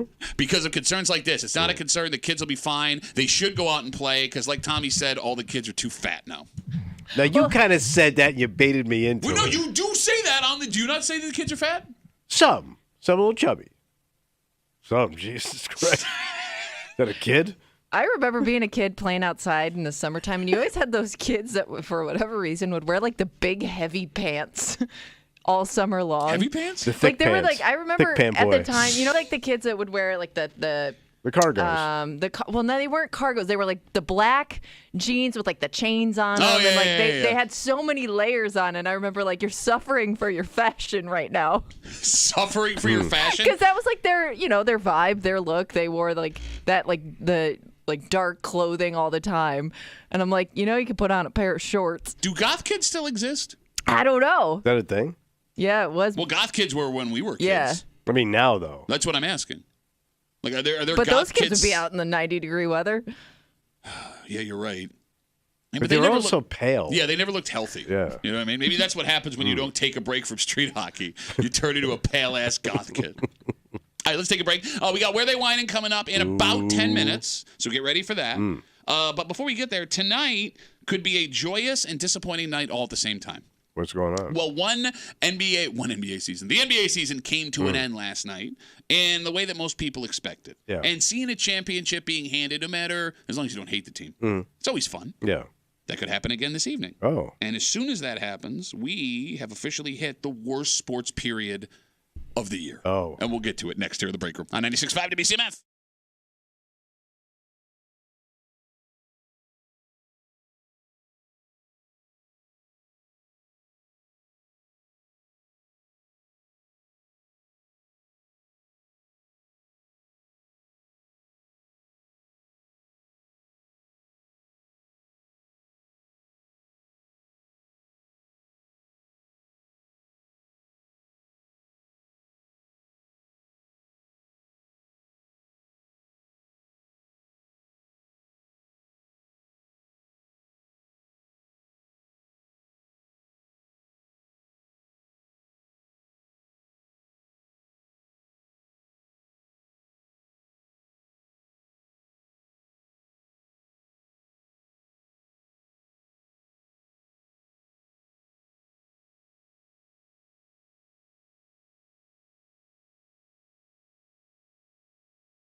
Champions crowned last night. Could be a champion crowned tonight. Oh. And as exciting as it is to see those, statue trophies come out and everybody celebrating, as soon as this series is over, this last one. The long, hard road to the championship. It's the long, hard road to entertainment. So that what we are have you to talking prepare for. You're hanging out in the break room, Rochester's Classic Rock 96.5. WCMF, where they whine in just a sec. Sit tight, start massaging your brain. Get ready. All right. Because from what I hear, something historical could happen today. Oh. Really? Yeah, we'll get to it. Where they whine coming up after 9 here in the break room on CMF. Last night, the Boston Celtics blew out the Mavs to win the NBA championship in 5 games. They now have 18 NBA titles, which puts them one ahead of the Lakers most overall in NBA history. And tonight, there is another championship on the line. History could be made. Yep, your Florida Panthers are a game away from winning their first ever Stanley Cup, also known as the Buffalo Sabres South. There are 7 players on the Panthers squad that have spent time in Buffalo. Oh, no kidding. Yeah, it's great. That's gotta hurt. Yeah, it does. It does hurt a lot. Yeah. So they're like the Broward Buffalo Sabres? Yeah, kind of. I feel like this is kind of every year, though. Maybe not this many, but every year we see like one player get playing in the Stanley Cup. Stanley Cup? Stanley Cup. We won the Stanley Cup, guys! The Stanley I'm Cup. also having a stroke on the Stanley Cup. Stanley Cup that we thought would have a huge impact in Buffalo that never really did much. Well, every team has one player on that roster. The fact that there's 7 effing former Sabres. Anyway, if the Panthers going to win in Game 5 tonight over Edmonton, the Cup is theirs. And as exciting as it is to see the trophies being handed out, especially the Stanley Cup, because it's a big old thing. Yeah. It's also a reminder that we're coming into the most depressing time for sports fans of the year. What are you talking about? Summertime. All the sports. We're in the sports dead zone. Yeah. What are you talking about? When it comes to the 4 major sports, it's only baseball left until preseason football starts in August. And even right now, it's not like the baseball races have a ton of weight to them, right? Like teams move all over the place. And I'll watch baseball. Yeah, right? Yeah. I mean, you're not You got golf. All the walking and putting. Here's the thing. One of the biggest stars won't even be playing. Rory McIlroy announces yesterday that after that devastating loss, he's going to take time off. Which, by the way, didn't a smart, bearded man suggest he do that yesterday? And you go, man, you got sponsors. You got to get out there. Regroup. They're not happy about it. So we have... So what do you do? I don't know. Pickleball. Well, no, I want to watch something. Oh, you want to watch? I want to bet on something. Well, you will have the Olympics. Okay, then you're right. We get a respite this But year. that doesn't happen for another to the few end weeks. of July. Yeah, I mean, we'll have preseason football at the same True. time Olympics shows up. Because usually preseason football is when I'm starting to feel like okay about myself. You get to watch the new rookies. It's just any one of those uniforms get me excited. Shut up. I bet it does. Should go down to the recruiting office. For the NFL? For the office. The NFL recruiting office? No, recruiting office. Shut up. I mean, Kimmy, your husband watches baseball. Yeah, I don't know he's how been you do watching. He's been watching more college baseball. Jeez, that's lately. even lower. I will say it's been pretty entertaining. Like the games have been really good, and I've never really been into it before. I don't know if they're always like that or if it's just been this year, but we've been watching a lot of college baseball. No, she's right, because it's like college basketball where you'll have 5 good athletes, but 2 of them are going to be NBA superstars, and 3 of them will be selling insurance next year. So you have these arms that are it's 3rd overall pick in Major League Baseball taking on Dave. Also, I'm convinced that people name their kids knowing they're going to be college baseball players because the names are absolutely ridiculous. Yeah, she's absolutely right. You should take a second and watch one college baseball game today. I can't. When we were on the road, I went to a couple, and I was like, I can't watch this. It's just like watching PE. Well, the one thing that is confusing about the college baseball tournament is I don't get how it works. Like you can lose and still be in it. Like I need to see a full breakdown of how the brackets work because I'm completely lost. I was amazed at how much they drew. So I was in Wichita and I went to see the Shockers, and I couldn't believe there was 20,000 people watching this game on a Tuesday night. Yeah, I mean, college baseball is big in some towns. Omaha, when they get to Nebraska. Didn't they build that just for the College World Series essentially? Stadium. Yes, and you went to that too, right? Went to Rosenblatt Stadium. And I felt like I was sitting at Rosenblatt Stadium. Good beer. 252 WCMF 252-9263. With the Celtics winning the NBA championship last night and the Panthers with an opportunity to clinch the Stanley Cup this evening, we are just, I mean, look, by the end of the week, no matter what happens with the Stanley Cup final, we will be in the sports dead zone. I am really looking forward to the Olympics. I can't wait for the Olympics. I love the Olympics. It's the only time you're allowed to be xenophobic for some reason. It's going to look weird because it looks like they're going to do it right inside the city. Yeah, that's how they do it. Yeah. No, like they're going to swim in the river. They're going to. I mean, it looks like it's. Yeah, I think this that one's going to be normal? unique. It's completely normal. No, we have this Well, argument. they always have like the big events like in the city. I don't right? remember Where- swimming in the goddamn dirty No, river. Yes, no, in they China. run through. Yeah, they'll run The through run the I city. get, They're- but the water stuff. Yes, they Yeah. always do the water stuff. I always think they go out in a lake somewhere and do that crap. No, it's always if the city has water, they do it in the city. The rowing and all that stuff. Crew, what do they call it? Yeah, that and again, that's boring as crap, man. Rowing. No way, It, man. it if should be you- boring, but when you start to Yep. get in, like you will be amazed at the sports you're all of a sudden an expert on because well, I watched Crew for 3 hours during the day. Look, I'm with her, man. Like anything that the USA is in, I'm Yeah. locked in and I'm cheering for it. And then even like some sports that the USA isn't in, if there's a country that I don't like based on historical things, I'll just root against that country. All right, well that's the darker countries, the mean countries. The mean countries. Yeah.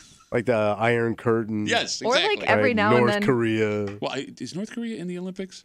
Yeah, because remember they did the Winter Games. No, but that's because they were a host Yeah. country, so all of their teams got in. I think because Russia can do it, but they can't go under Russian It's like flag. Russian Yes, athletes or something. They Russia- run Yeah. under some other kind of like name. But that's because of the doping stuff, not because of what else. Oh, is I thought it going was on. because Yeah. of everything No, else. it's because they got caught doping. Yeah. No, I know that the North Koreans can be in the Olympics. I'm asking, are there any North Koreans that will qualify for the Olympics? They should let them in. Well, no, it's not about letting them in. It's about qualifying for being some of You the have best to in the make the world team. when you're going through, there's not enough food for everybody in the country. All right. Kind of hard, All right. Power lifter can't get a gallon of milk over his head. Doesn't even know what a gallon of milk is. He's Yeah. never even seen it. It's a lot of milk in North Korea. All right, let's take a break. It's 9 o'clock. It's Tuesday. It's time. If you want to guarantee your spot, you call us right now. 252-WCMF, 252-9263. It's time for Where They Wine. And from what I understand, today history, huh? has a chance. There's a chance for Where They Wine in history. How so? Well, I mean, I'll tell you what. I'm going to explain because, there's some guy with a dusty old star that's been sitting on the wall for years and years and years. The original break barely room relevant star? anymore. Barely relevant. And there's a guy with a shiny new star just added last week. And shiny new star. Yeah. We'll get to it next year at the break room on 96.5 WCMF.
Oh, how sweet it is. What's I going love on? this game. Have I told you how much I love I think playing? everybody loves this game. It's a great game because, Yeah. only the smartest, cleverest, handsomest of us. Well, you got to be able to think. And here's the thing. Like, the game has evolved, right? Like, folks that won it, like, back in the day, it's like... Only when the game was a game? No, it's like Now it's all commercialized. Like, you'd watch, like, old clips of the NFL, and it's like, a guy who, like, fixes refrigerators in the offseason is getting just blasted by Dick Butkus, right? Like, now, it's like the NFL now, the way we play it now. Kind of soft. The, fastest, hardest hitting. You get what I'm saying.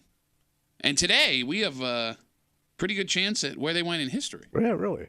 You're hanging out in the break room. Rochester's Classic Rock 96.5. WCMF. It's Tuesday. It's 9 o'clock. It's where they whine. And if you are joining us for the first time, we'll give you a quick explanation. Sure. Kimmy has a post from the neighborhood apps, the Facebook for different areas of town. You guys send those to her. We appreciate it. She removes street names. She removes town references. She reads them out loud. You, me, everyone that can hear us. Yeah. We listen. You have to listen. You have to listen. And don't listen to Tommy because he's going to throw you off the scent, not even intentionally. Throws himself off the scent. No, but I pick up on things. Yeah. I'm a thinker. Your back is so bad you can't even bend over and actually pick up Well, that's something your mama said. Back was working fine last night. There will be clues. Backfield was in motion. There will be clues. There will be clues in the post. Listen for them. And we're going to figure out, because we know every stereotype about town, village, neighborhood in the greater Rochester area, where they whining. We're going to do it here in a second. So today, if what I think is going to happen happens, it'll be the first time in Where They Whine in history for back-to-back stars. Oh, you're feeling that confident. I am feeling that confident. No, you wouldn't get back-to-back stars, you idiot. You not back, know how back-to-back. and then a little bit, and then back again. No, like that. Back again, baby. If I go back-to-back, you have to admit I'm the greatest Where They Whine in player of all time. Back-to-back stars. I already have a back-to-back in my past. I did go back-to-back. I don't remember. No, it had I don't recall. I went back-to-back. No, because we had 3-peat and 4-peat. Yeah, that's true. I mean, there are some people. I mean, But he ran the based table on for when a our while. star chart started. There He was are like the people with Islanders 2 in the stars, but- 70s. Before the star chart, I had a back-to-back. And I think Pete did too. No, so what? yeah, No, he may have. You He may have have. back-to-back? No, but I think he went 3 or 4. He did. didn't go He had 3 in quite a row. few. He didn't go in a string. He had a bunch, but I went back-to-back, bro. I may be the only back-to-back Where They Whine in champ in Where They Whine in history, and we're going to do it again. Back-to-back. Kimmy, do we have our post? Yep. Let's make it happen. All right. Webster! Hilton! Irondequoit! Where they whining?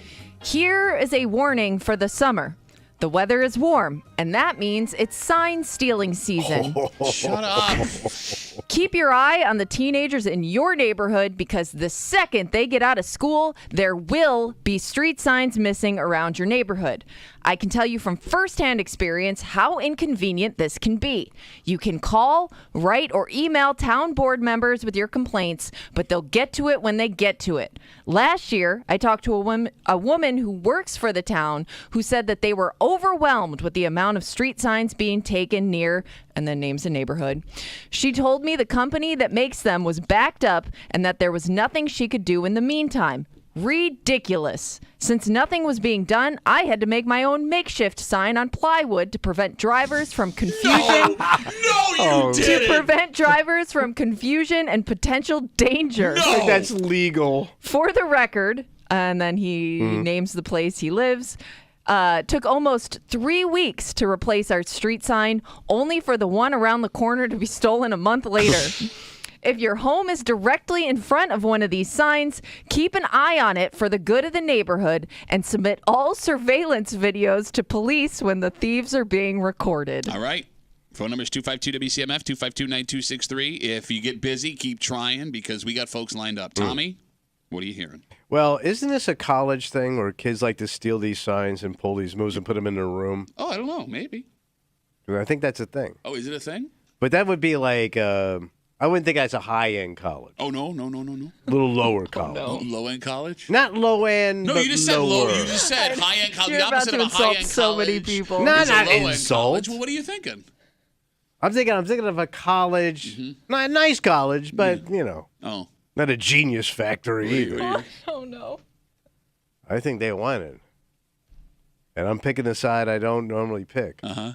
I'm going west, brother. Yeah? What college could be on the west side? I'm taking Brockport. I'm taking Brockport, brother. They're like medium to low end college kid. All right.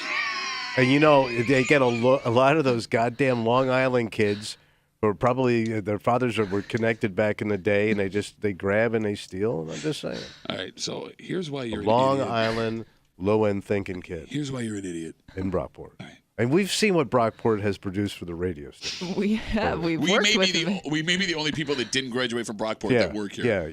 So you're listening to dumb radio all over town. Here's how stupid you are. Well, I nailed it. No, you idiot. No, you idiot. The kids steal the road signs from their hometown to bring to college. No, they also steal stuff from around town. No, they don't. They steal the signs from their hometown to bring to college. Well, what if they forgot? Wait, they forgot? And they want a street sign that means nothing to them to put in their dorm room, you idiot? But they steal all kind of signs. So this is the dumbest They steal kid like ever. stop signs and all yield signs, and yeah. that's not their hometown sign. No, that's the thing you do. You steal your hometown sign and bring That's it what to they college. used to do. Now I'm cool. I steal local. Yeah. You mean local to where you are Yes. now? Okay. I keep my carbon footprint low when I steal. All right. This is an East Side crime, and here's why. Because kids on the West Side doing this would actually be like arrested and booked and charged with legitimate stuff. Where if it happens on the East Side, just boys being boys, moving along. Oh, your dad's who? Okay, no big deal. Keep it going. Right, where on the East Side? It's not going to happen in Pittsford because Pittsford would be locked up on that stuff real quick. I think Fairport would be as well because of the spotlight they're under now with everyone coming to their town. Oh, I thought you had this all locked up already, Double Star Boy. I do. You ain't got crap. You're still thinking, I'm trying man. to speak, and you won't let me speak. Can I speak? I'm speaking. Continue. They whining in East Rochester. Oh, for a guy. Bro, it's the most East Rochester story ever. Kids that... Tight little town like that, they'd see you in a second. Tight little town like that? You mean like a town that would make their own street signs? You idiot? Bro, somebody has seen a homemade street sign somewhere. If you've seen that sign, odds are... You got a pretty good chance of hitting this. You think it's week. ER? I'm without question. This is an East Rochester Post. Name me another East Side town that someone would make their own sign and it wouldn't stand out. I don't want to say, but there's another East Side town that I think would. But I don't think it's the winner either. Okay. East Rochester is the winner, right. so you might as well all go home. But if you want to still play, Okay. All right. 252 WCMF 252-9263. There's one rule and one rule only. What's that? You get one town name. All right. If you call up the show and when you're on hold, you hear your town, you got two options. You can hang up the phone, no big deal. We won't be offended. Try again next week. Or pick a different town. If you call up and go, I was good as that, but no, you've been disqualified. And again, the commissioner has all final calls. 252 WCMF 252-9263. Let's kick it off with Mason. Mason, where they whining, buddy? They whining in Gates. Why Gates? Only in Gates would they ever make a plywood sign. That is the most Gates thing I've ever heard. Okay, but they did it out of protection for the community, Mason. So you're saying that people in Gates care more about the community than other people? Well, I hear Gates is gentrifying. Okay. Tommy told me that. So then that would go the opposite of your pick, Mason. Tommy didn't even know he said that based on the look on his face. Tommy doesn't know what the word gentrifying means based on the look on his face. It means you're like gentlemen. Yeah. Yeah, you got it. All right, Mason, we got you for Gates, buddy. Thanks for the call. 252 WCMF 252-9263. Let's talk to Dan. Dan, where are they whining, brother? Hey, how you doing? This is a country thing. Oh. I thought they shoot the definitely sign. a country thing because we used to do it. Okay, And all right. We'd get really big signs and tie them to the back of the truck and use them as like a sled. Okay. Out on old dirt roads. That is country. All right, so what town is it then, Dan? I'm gonna go Hilton. Hilton? Oh, King Country. Hilton. All right. But here's the thing, Dan. I mean, I get why growing up in the country you would think this is only a country thing. This happened in every town. Happened where I grew up. Happened with my buddies that lived on the east side. Every town has kids stealing signs before they go off to school. Yeah, the country though, plywood says country. Oh, that's a good call though. Plywood says country. He's right. Put that on a T-shirt, sell at the rock shop. Oh, man, he's right. But then again, Dan, hold on. It's a neighborhood over, and if we're out in the country, how close are the neighborhoods to each other? But that's their neighborhood, though. Well, they may no. talk the same way, but more distant. Yeah. Country neighborhood. All right. Dan, I like your logic, buddy. Thanks for the call. I really appreciate it. I see you like Dan's pick. Thanks. What's that? No, You I can say- a hot pick? you can I say said I you- liked his logic. Yeah, you so can say think it's a you good like the pick. I said I liked his You can't say, again, you can say you like the pick. You could say why you like the pick, but you can't say that's the winner. My favorite thing is Tommy trying to be clever because you're far too stupid to trick anybody into disqualifying themselves. Far too stupid. Seeing as how you've been tricked into disqualifying yourself 3 times now. Yeah, but that's because I didn't know the rules all the way. Yeah, you'd only played this game every day since it was invented. 252 WCMF, 252-9263. Let's talk to Pete. Pete, where are they whining, buddy? Hey, I'm going Greece. Why Greece? Because you got such a big head now that you won 1 star and you think that you're the winner again, and you're not. Okay. There you go. How you like that? It was 3 weeks back to back before the star chart was started. Pete, I got some bad news for you, buddy. If there's one thing we've learned here in the break room doing Where They Whining, it's that when we start to bunch, everybody's wrong. No, but we haven't bunched. Yeah, I feel like everybody's been kind of all over. There's only been one East Side town. Oh. Oh, no. Oh, no. Oh, no. Pete and Timmy were happy. No. But he took the biggest town, which means it's a better bet. Is it? Mm-hmm. Because if that was the case, Greece would show up every other week. I bet you. Pete, thanks for the call, buddy. We got you for Greece. Have a good rest of the day. Because isn't he pick Greece a lot? I don't know. And he has multiple stars. Well, everybody picks Greece. It just comes up every week because it's a very prominent I understand town. that, but I think he also does that, and he's got multiple I don't think stars. he does do that. I don't think so. He does. 252 WCMF, 252-9263. Let's talk to Barber. Barber, where are they whining, buddy? I'm going to go with Henrietta. Why Henrietta? Because it's kind of like there's not that much traffic in parts of it, so it takes a while to Yeah, get that a street Jefferson sign Road, down. man. So you fire a cannon down those streets and not hit anything. That is the crappiest ass pick I've ever heard. No one's going to steal a sign from the Jeff. You're going to go where like the housing tracks are, where where there isn't that much traffic. Because it takes a while to take a sign down. It's not that easy. So you can't- go to the neighborhoods where the people actually live and go home every night. Plus, they make good church chicken barbecue things. So Cook on the church chicken barbecue on the street side. Barber, thanks for the call, Steal that buddy. sign. That one Right, we got That you for blows. Henrietta. I will say this. What? Street signs are shockingly bigger than you think they are. Yeah, probably so. No, like when you see them up high, you're. Yeah. I remember someone I know possibly stole a street sign from the town of Gates back when I was a kid. Okay. And when we ripped it down, it was way heavier but they may have ripped it down. Yeah. It was way heavier and wider. The thing was like 5 feet long. Yeah. Yeah. They may. Okay, shut up. You Right don't know after. that. We didn't know how to get in the car. They may not have known how to get in the car. 252 WCMF, 252-9263. Let's talk to Adam. Adam, where are they whining, buddy? All right, so I agree with the previous caller, Dan, that this country, plywood country. Okay. But this woman sounds uptight, so we need uptight country, and it's a long shot, but I'm saying Mendon. Mendon. So you're going east side country. Uptight country, Yeah. according to That's right. Adam. A poopy, fancy country. Okay. Yep. Interesting. And a But couple. the real country, they don't care about the sign being down. They'll probably shoot it with buckshot. It'll have bullet holes in it and Okay. whatnot. All right, I get you. One thing, though, because, up? Adam, you said this woman sounds uptight. There's nothing in the post that identifies this as a man or a woman. Why did you assume it's a woman? She's got too much time on her hands. A guy's not going to. It just seems like an uptight woman. She's probably taking equestrian lessons and. What the hell are you talking about? Equestrian Go lesson. to work. Uptight country. Wait. She's playing polo. Uptight rich country, yeah. Okay. She just got too much time on her So hands. she's an uptight woman that's handy enough to create her own plywood street sign to put out somewhere. Oh yeah, she probably sells vegetables out in front of her house. She got a But lot only of time high-end on her stuff like hands. fennel and figs.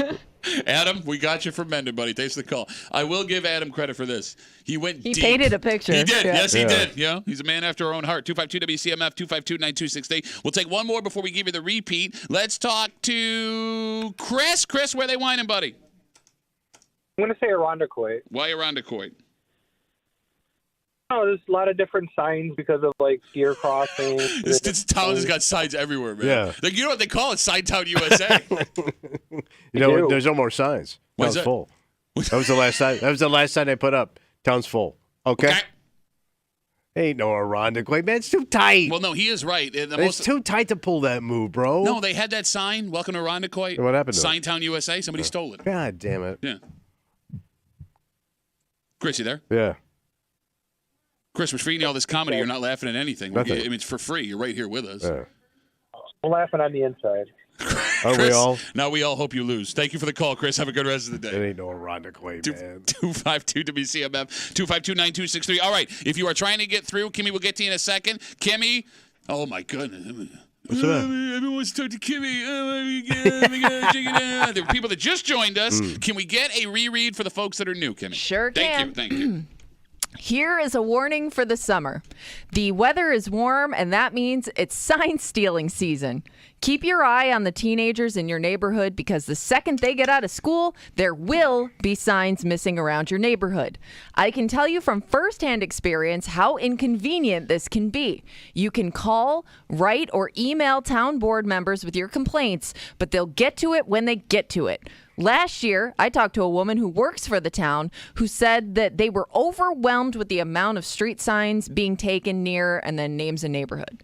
She told me the company that makes them was backed up and that there was nothing she could do in the meantime. Ridiculous. Since nothing was being done. That is a man. No woman says the word ridiculous. Ridiculous! Since nothing was being done, I had to make my own makeshift sign on plywood to prevent drivers from confusion and potential danger.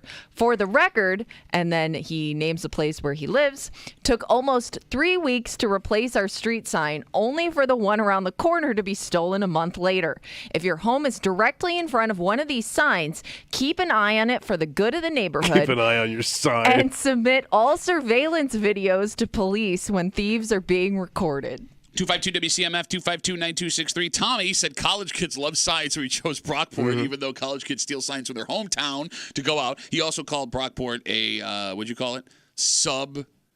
Low college. Sub to low college. Low college. Yeah, okay, which is a dick thing to say. I'm in East Rochester. Mason is in Gates. Dan is in Hilton. Pete's out in Greece. Barber's in Henrietta. Adam is out in Mendon, even though since it's a high, uptight woman, even though Kimmy clearly said he multiple times when she was reading that out loud. Chris is out in Irondequoit. 252 WCMF 252-9263. Let's get biblical on this. All right. How about that?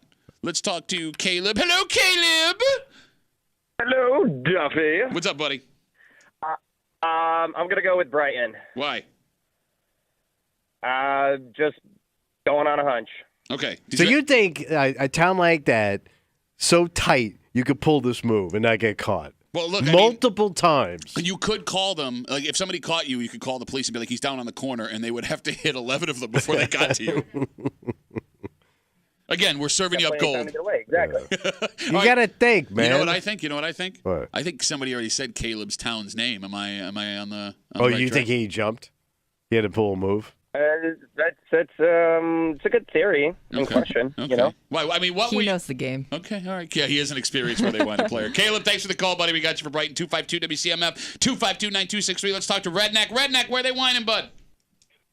You guys aren't thinking about this, especially you, Duffy. Okay. You used to live in this town.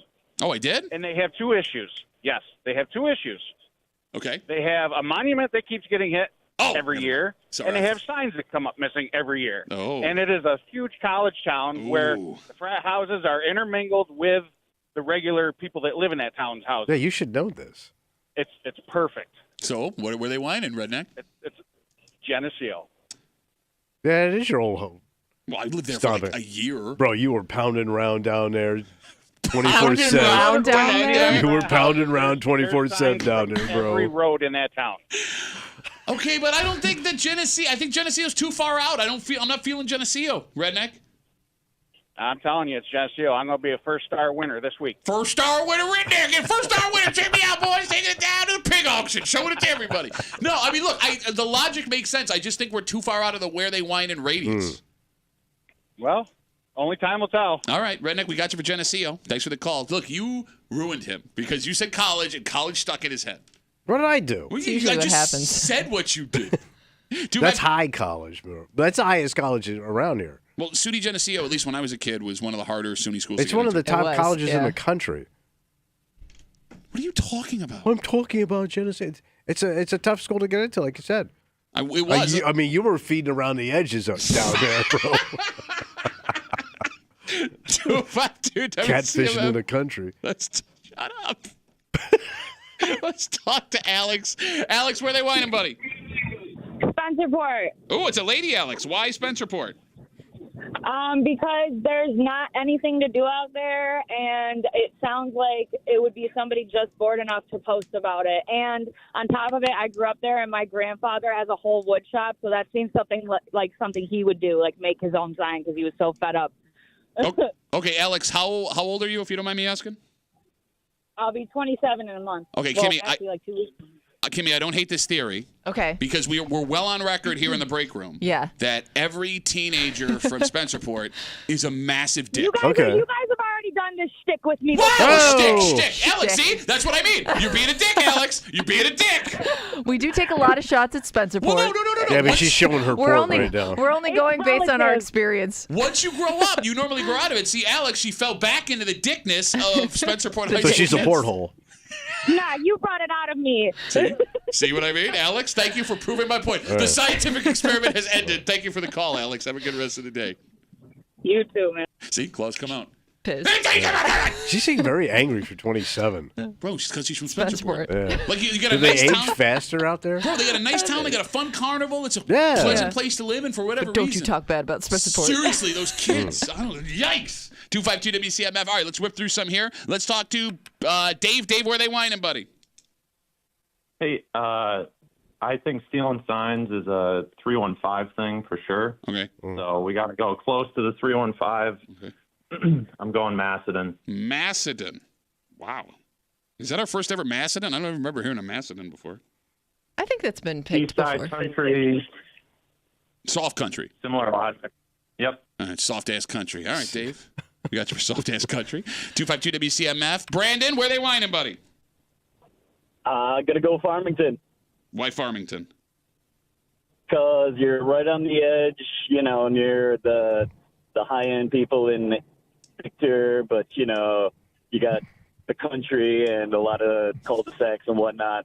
Lots of kids out there. I feel like you're just saying buzzwords at this point, Brandon. Cul-de-sac. Rich people. Have nice. All right, have a good one. Bye, Brandon. I'm going to go.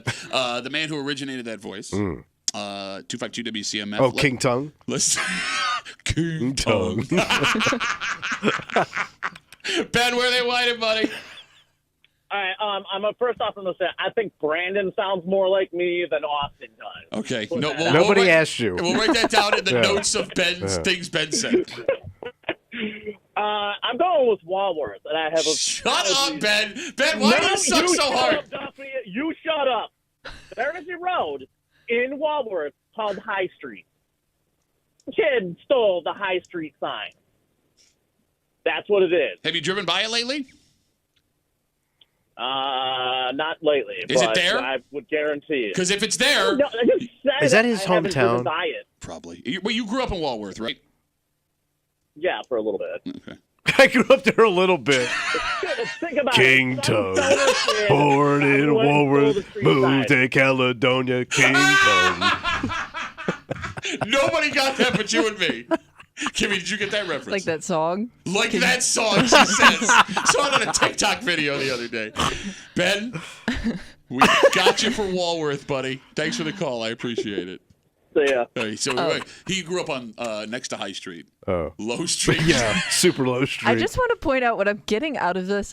Is there a battle between East Side Country and West Side Country? Because it kind of seems like West Side Country is seen as tougher than East Side Country. You're right. We may have to explore this later this week. All All right. right, write that down. Don't let me forget. All right. All right.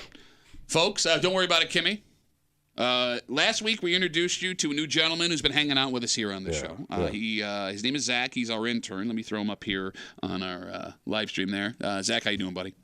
Good, how are you? All right, I do. Before we get to your guests, because last week you came in here, you'd never played the game before. There was a lot of pressure. We threw you on surprise, and you immediately disqualified yourself.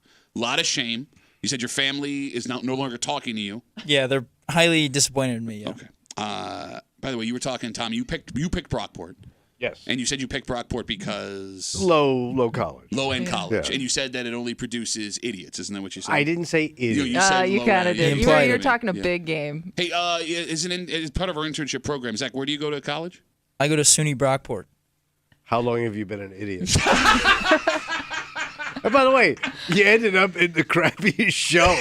Like, you had other better shows. They stuck you here. Other better. Like, you can't even speak English. You speak English for a living, and you can't even do it. Better. You go to other better show. So you get stuck down here. All right, Zach, it is your chance of redemption. He's been on our live stream chatting with everybody. His nickname is now DQ'd Zach.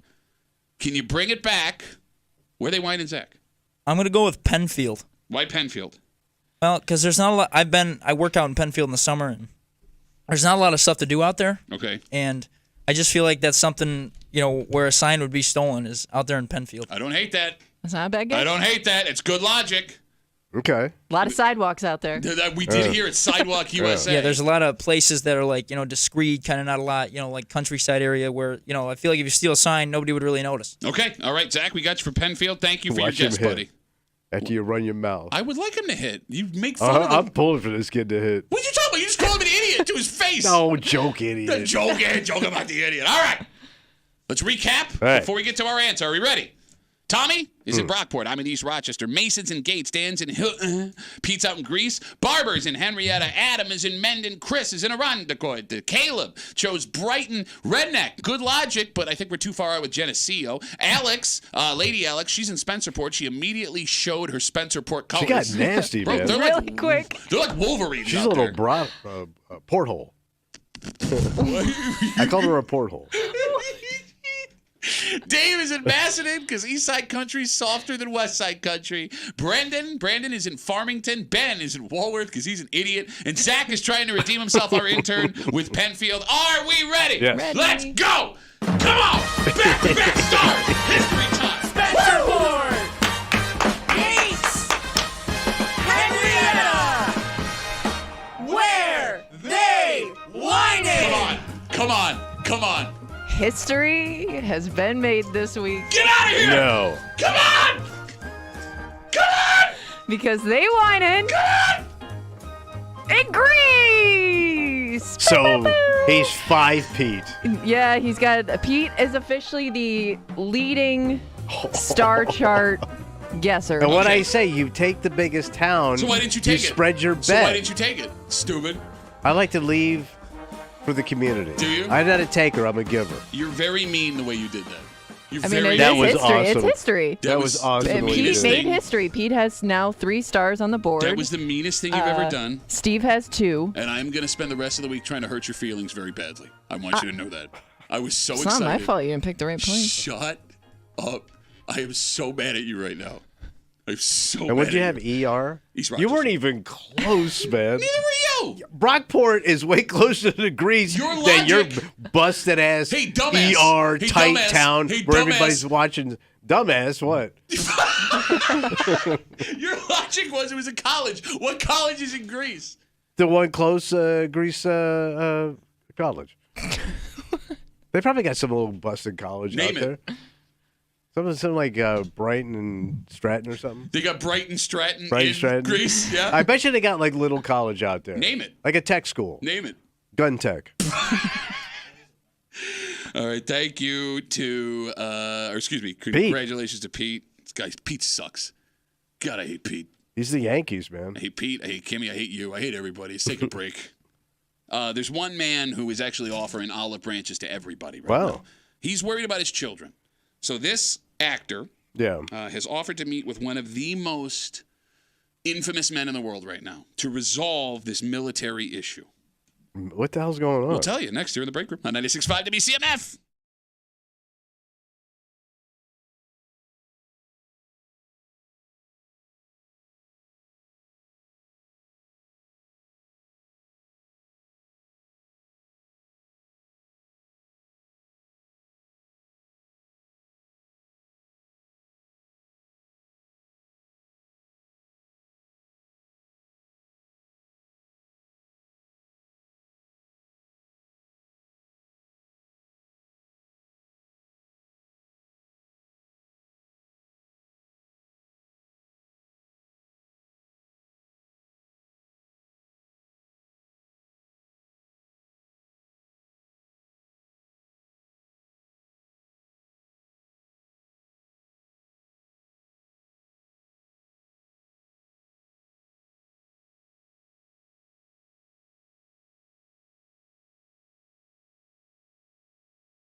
sometimes you need people to step up where it's not their job. Okay. And there are some folks on this planet that have influence based on their careers that maybe can make things happen others can't. Yeah. So in that way, this makes perfect sense why this man offered to meet with this, I guess you would call him dictator.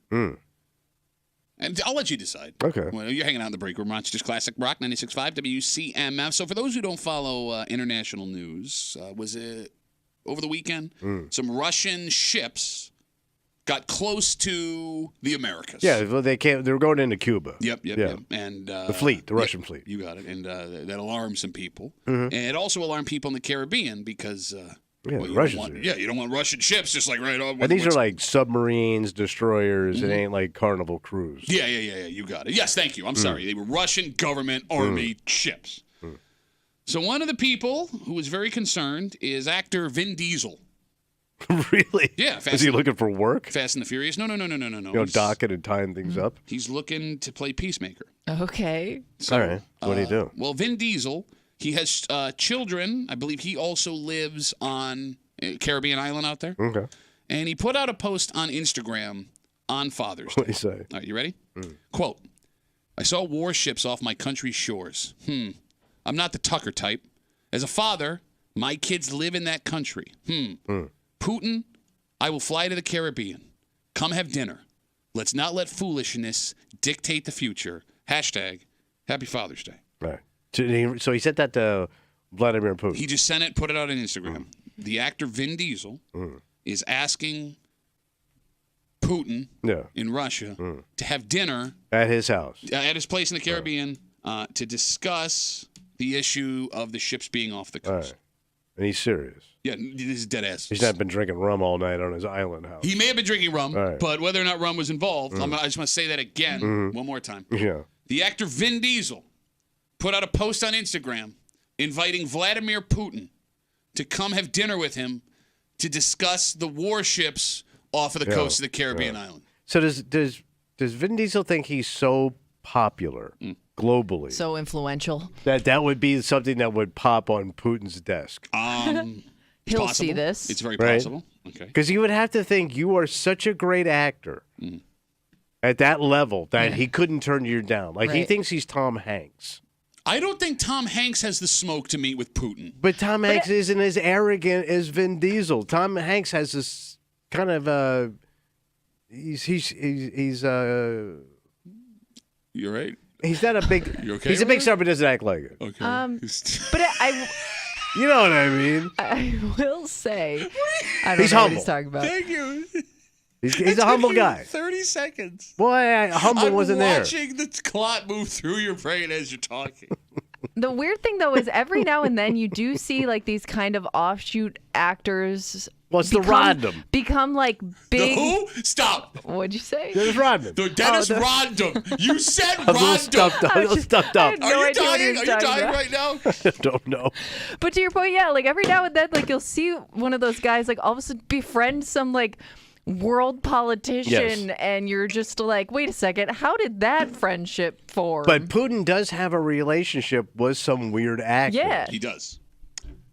In fact, he has taken multiple photos and taken multiple meetings with Steven Seagal. And also Gerard Depardieu, the big fat ugly French dude. From the Pink Panther. He like moved there for a while. So as we speak, Steven Seagal lives in one of the Eastern Bloc countries that used to be a part of the Because I think Soviet they Union. tried to beat the taxes too. Is that what it is? I think so. So I guess when it comes to B-list actors, Right. I mean, he has Maybe he's got a soft touch for these guys. But no, here's the thing. It's not like Vin Diesel wants to go and worship Putin, which No. I think is why Steven Seagal and Gerard Depardieu were allowed to go live there and hang out with him. He thinks he can like negotiate the situation to bring the tempers down with Russia. And here's the other thing, that he doesn't even understand what's going on right now, but he thinks he can talk to Putin about this because Putin, even if it was going to happen, will not fly to wherever he lives.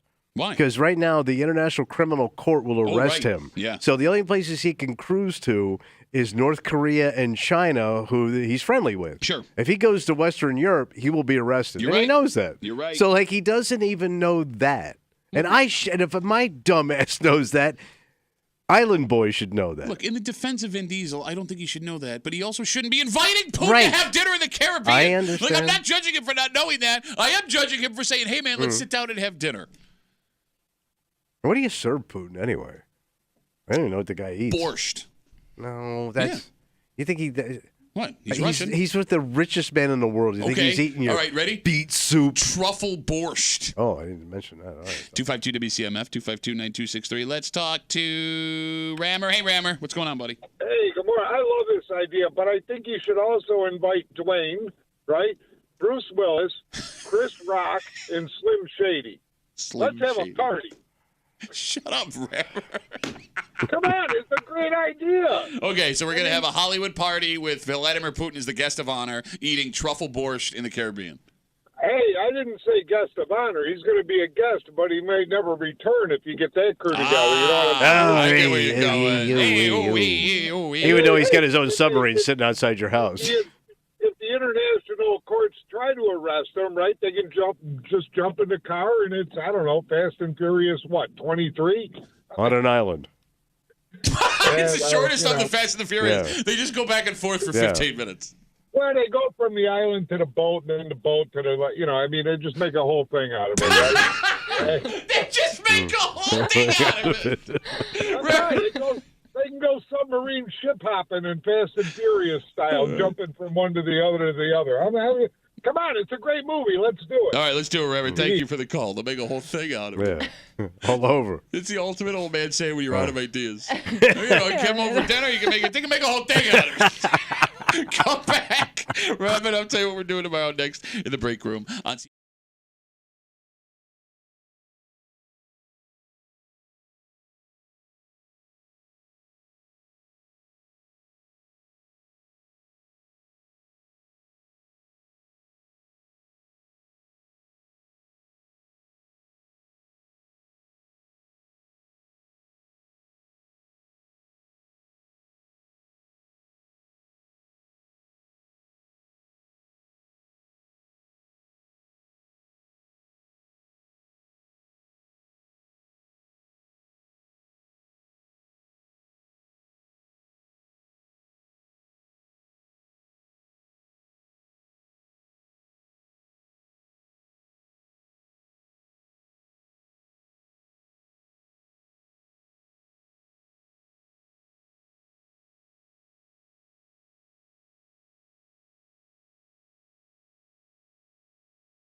Hey, it's going to be Rapperoo. The old 2 for Tuesday Rapperoo. Yep, Tuesday break room CMF. That makes tomorrow Wednesday. You know what that means. Well, it's a little hate time. Yep. Buddy. Hate Mail of the Week, and I want to tell you all about it, but we are already 2 minutes past where we're supposed to be, and Kimmy is flipping the F out. All right, let's move it along. We got to go.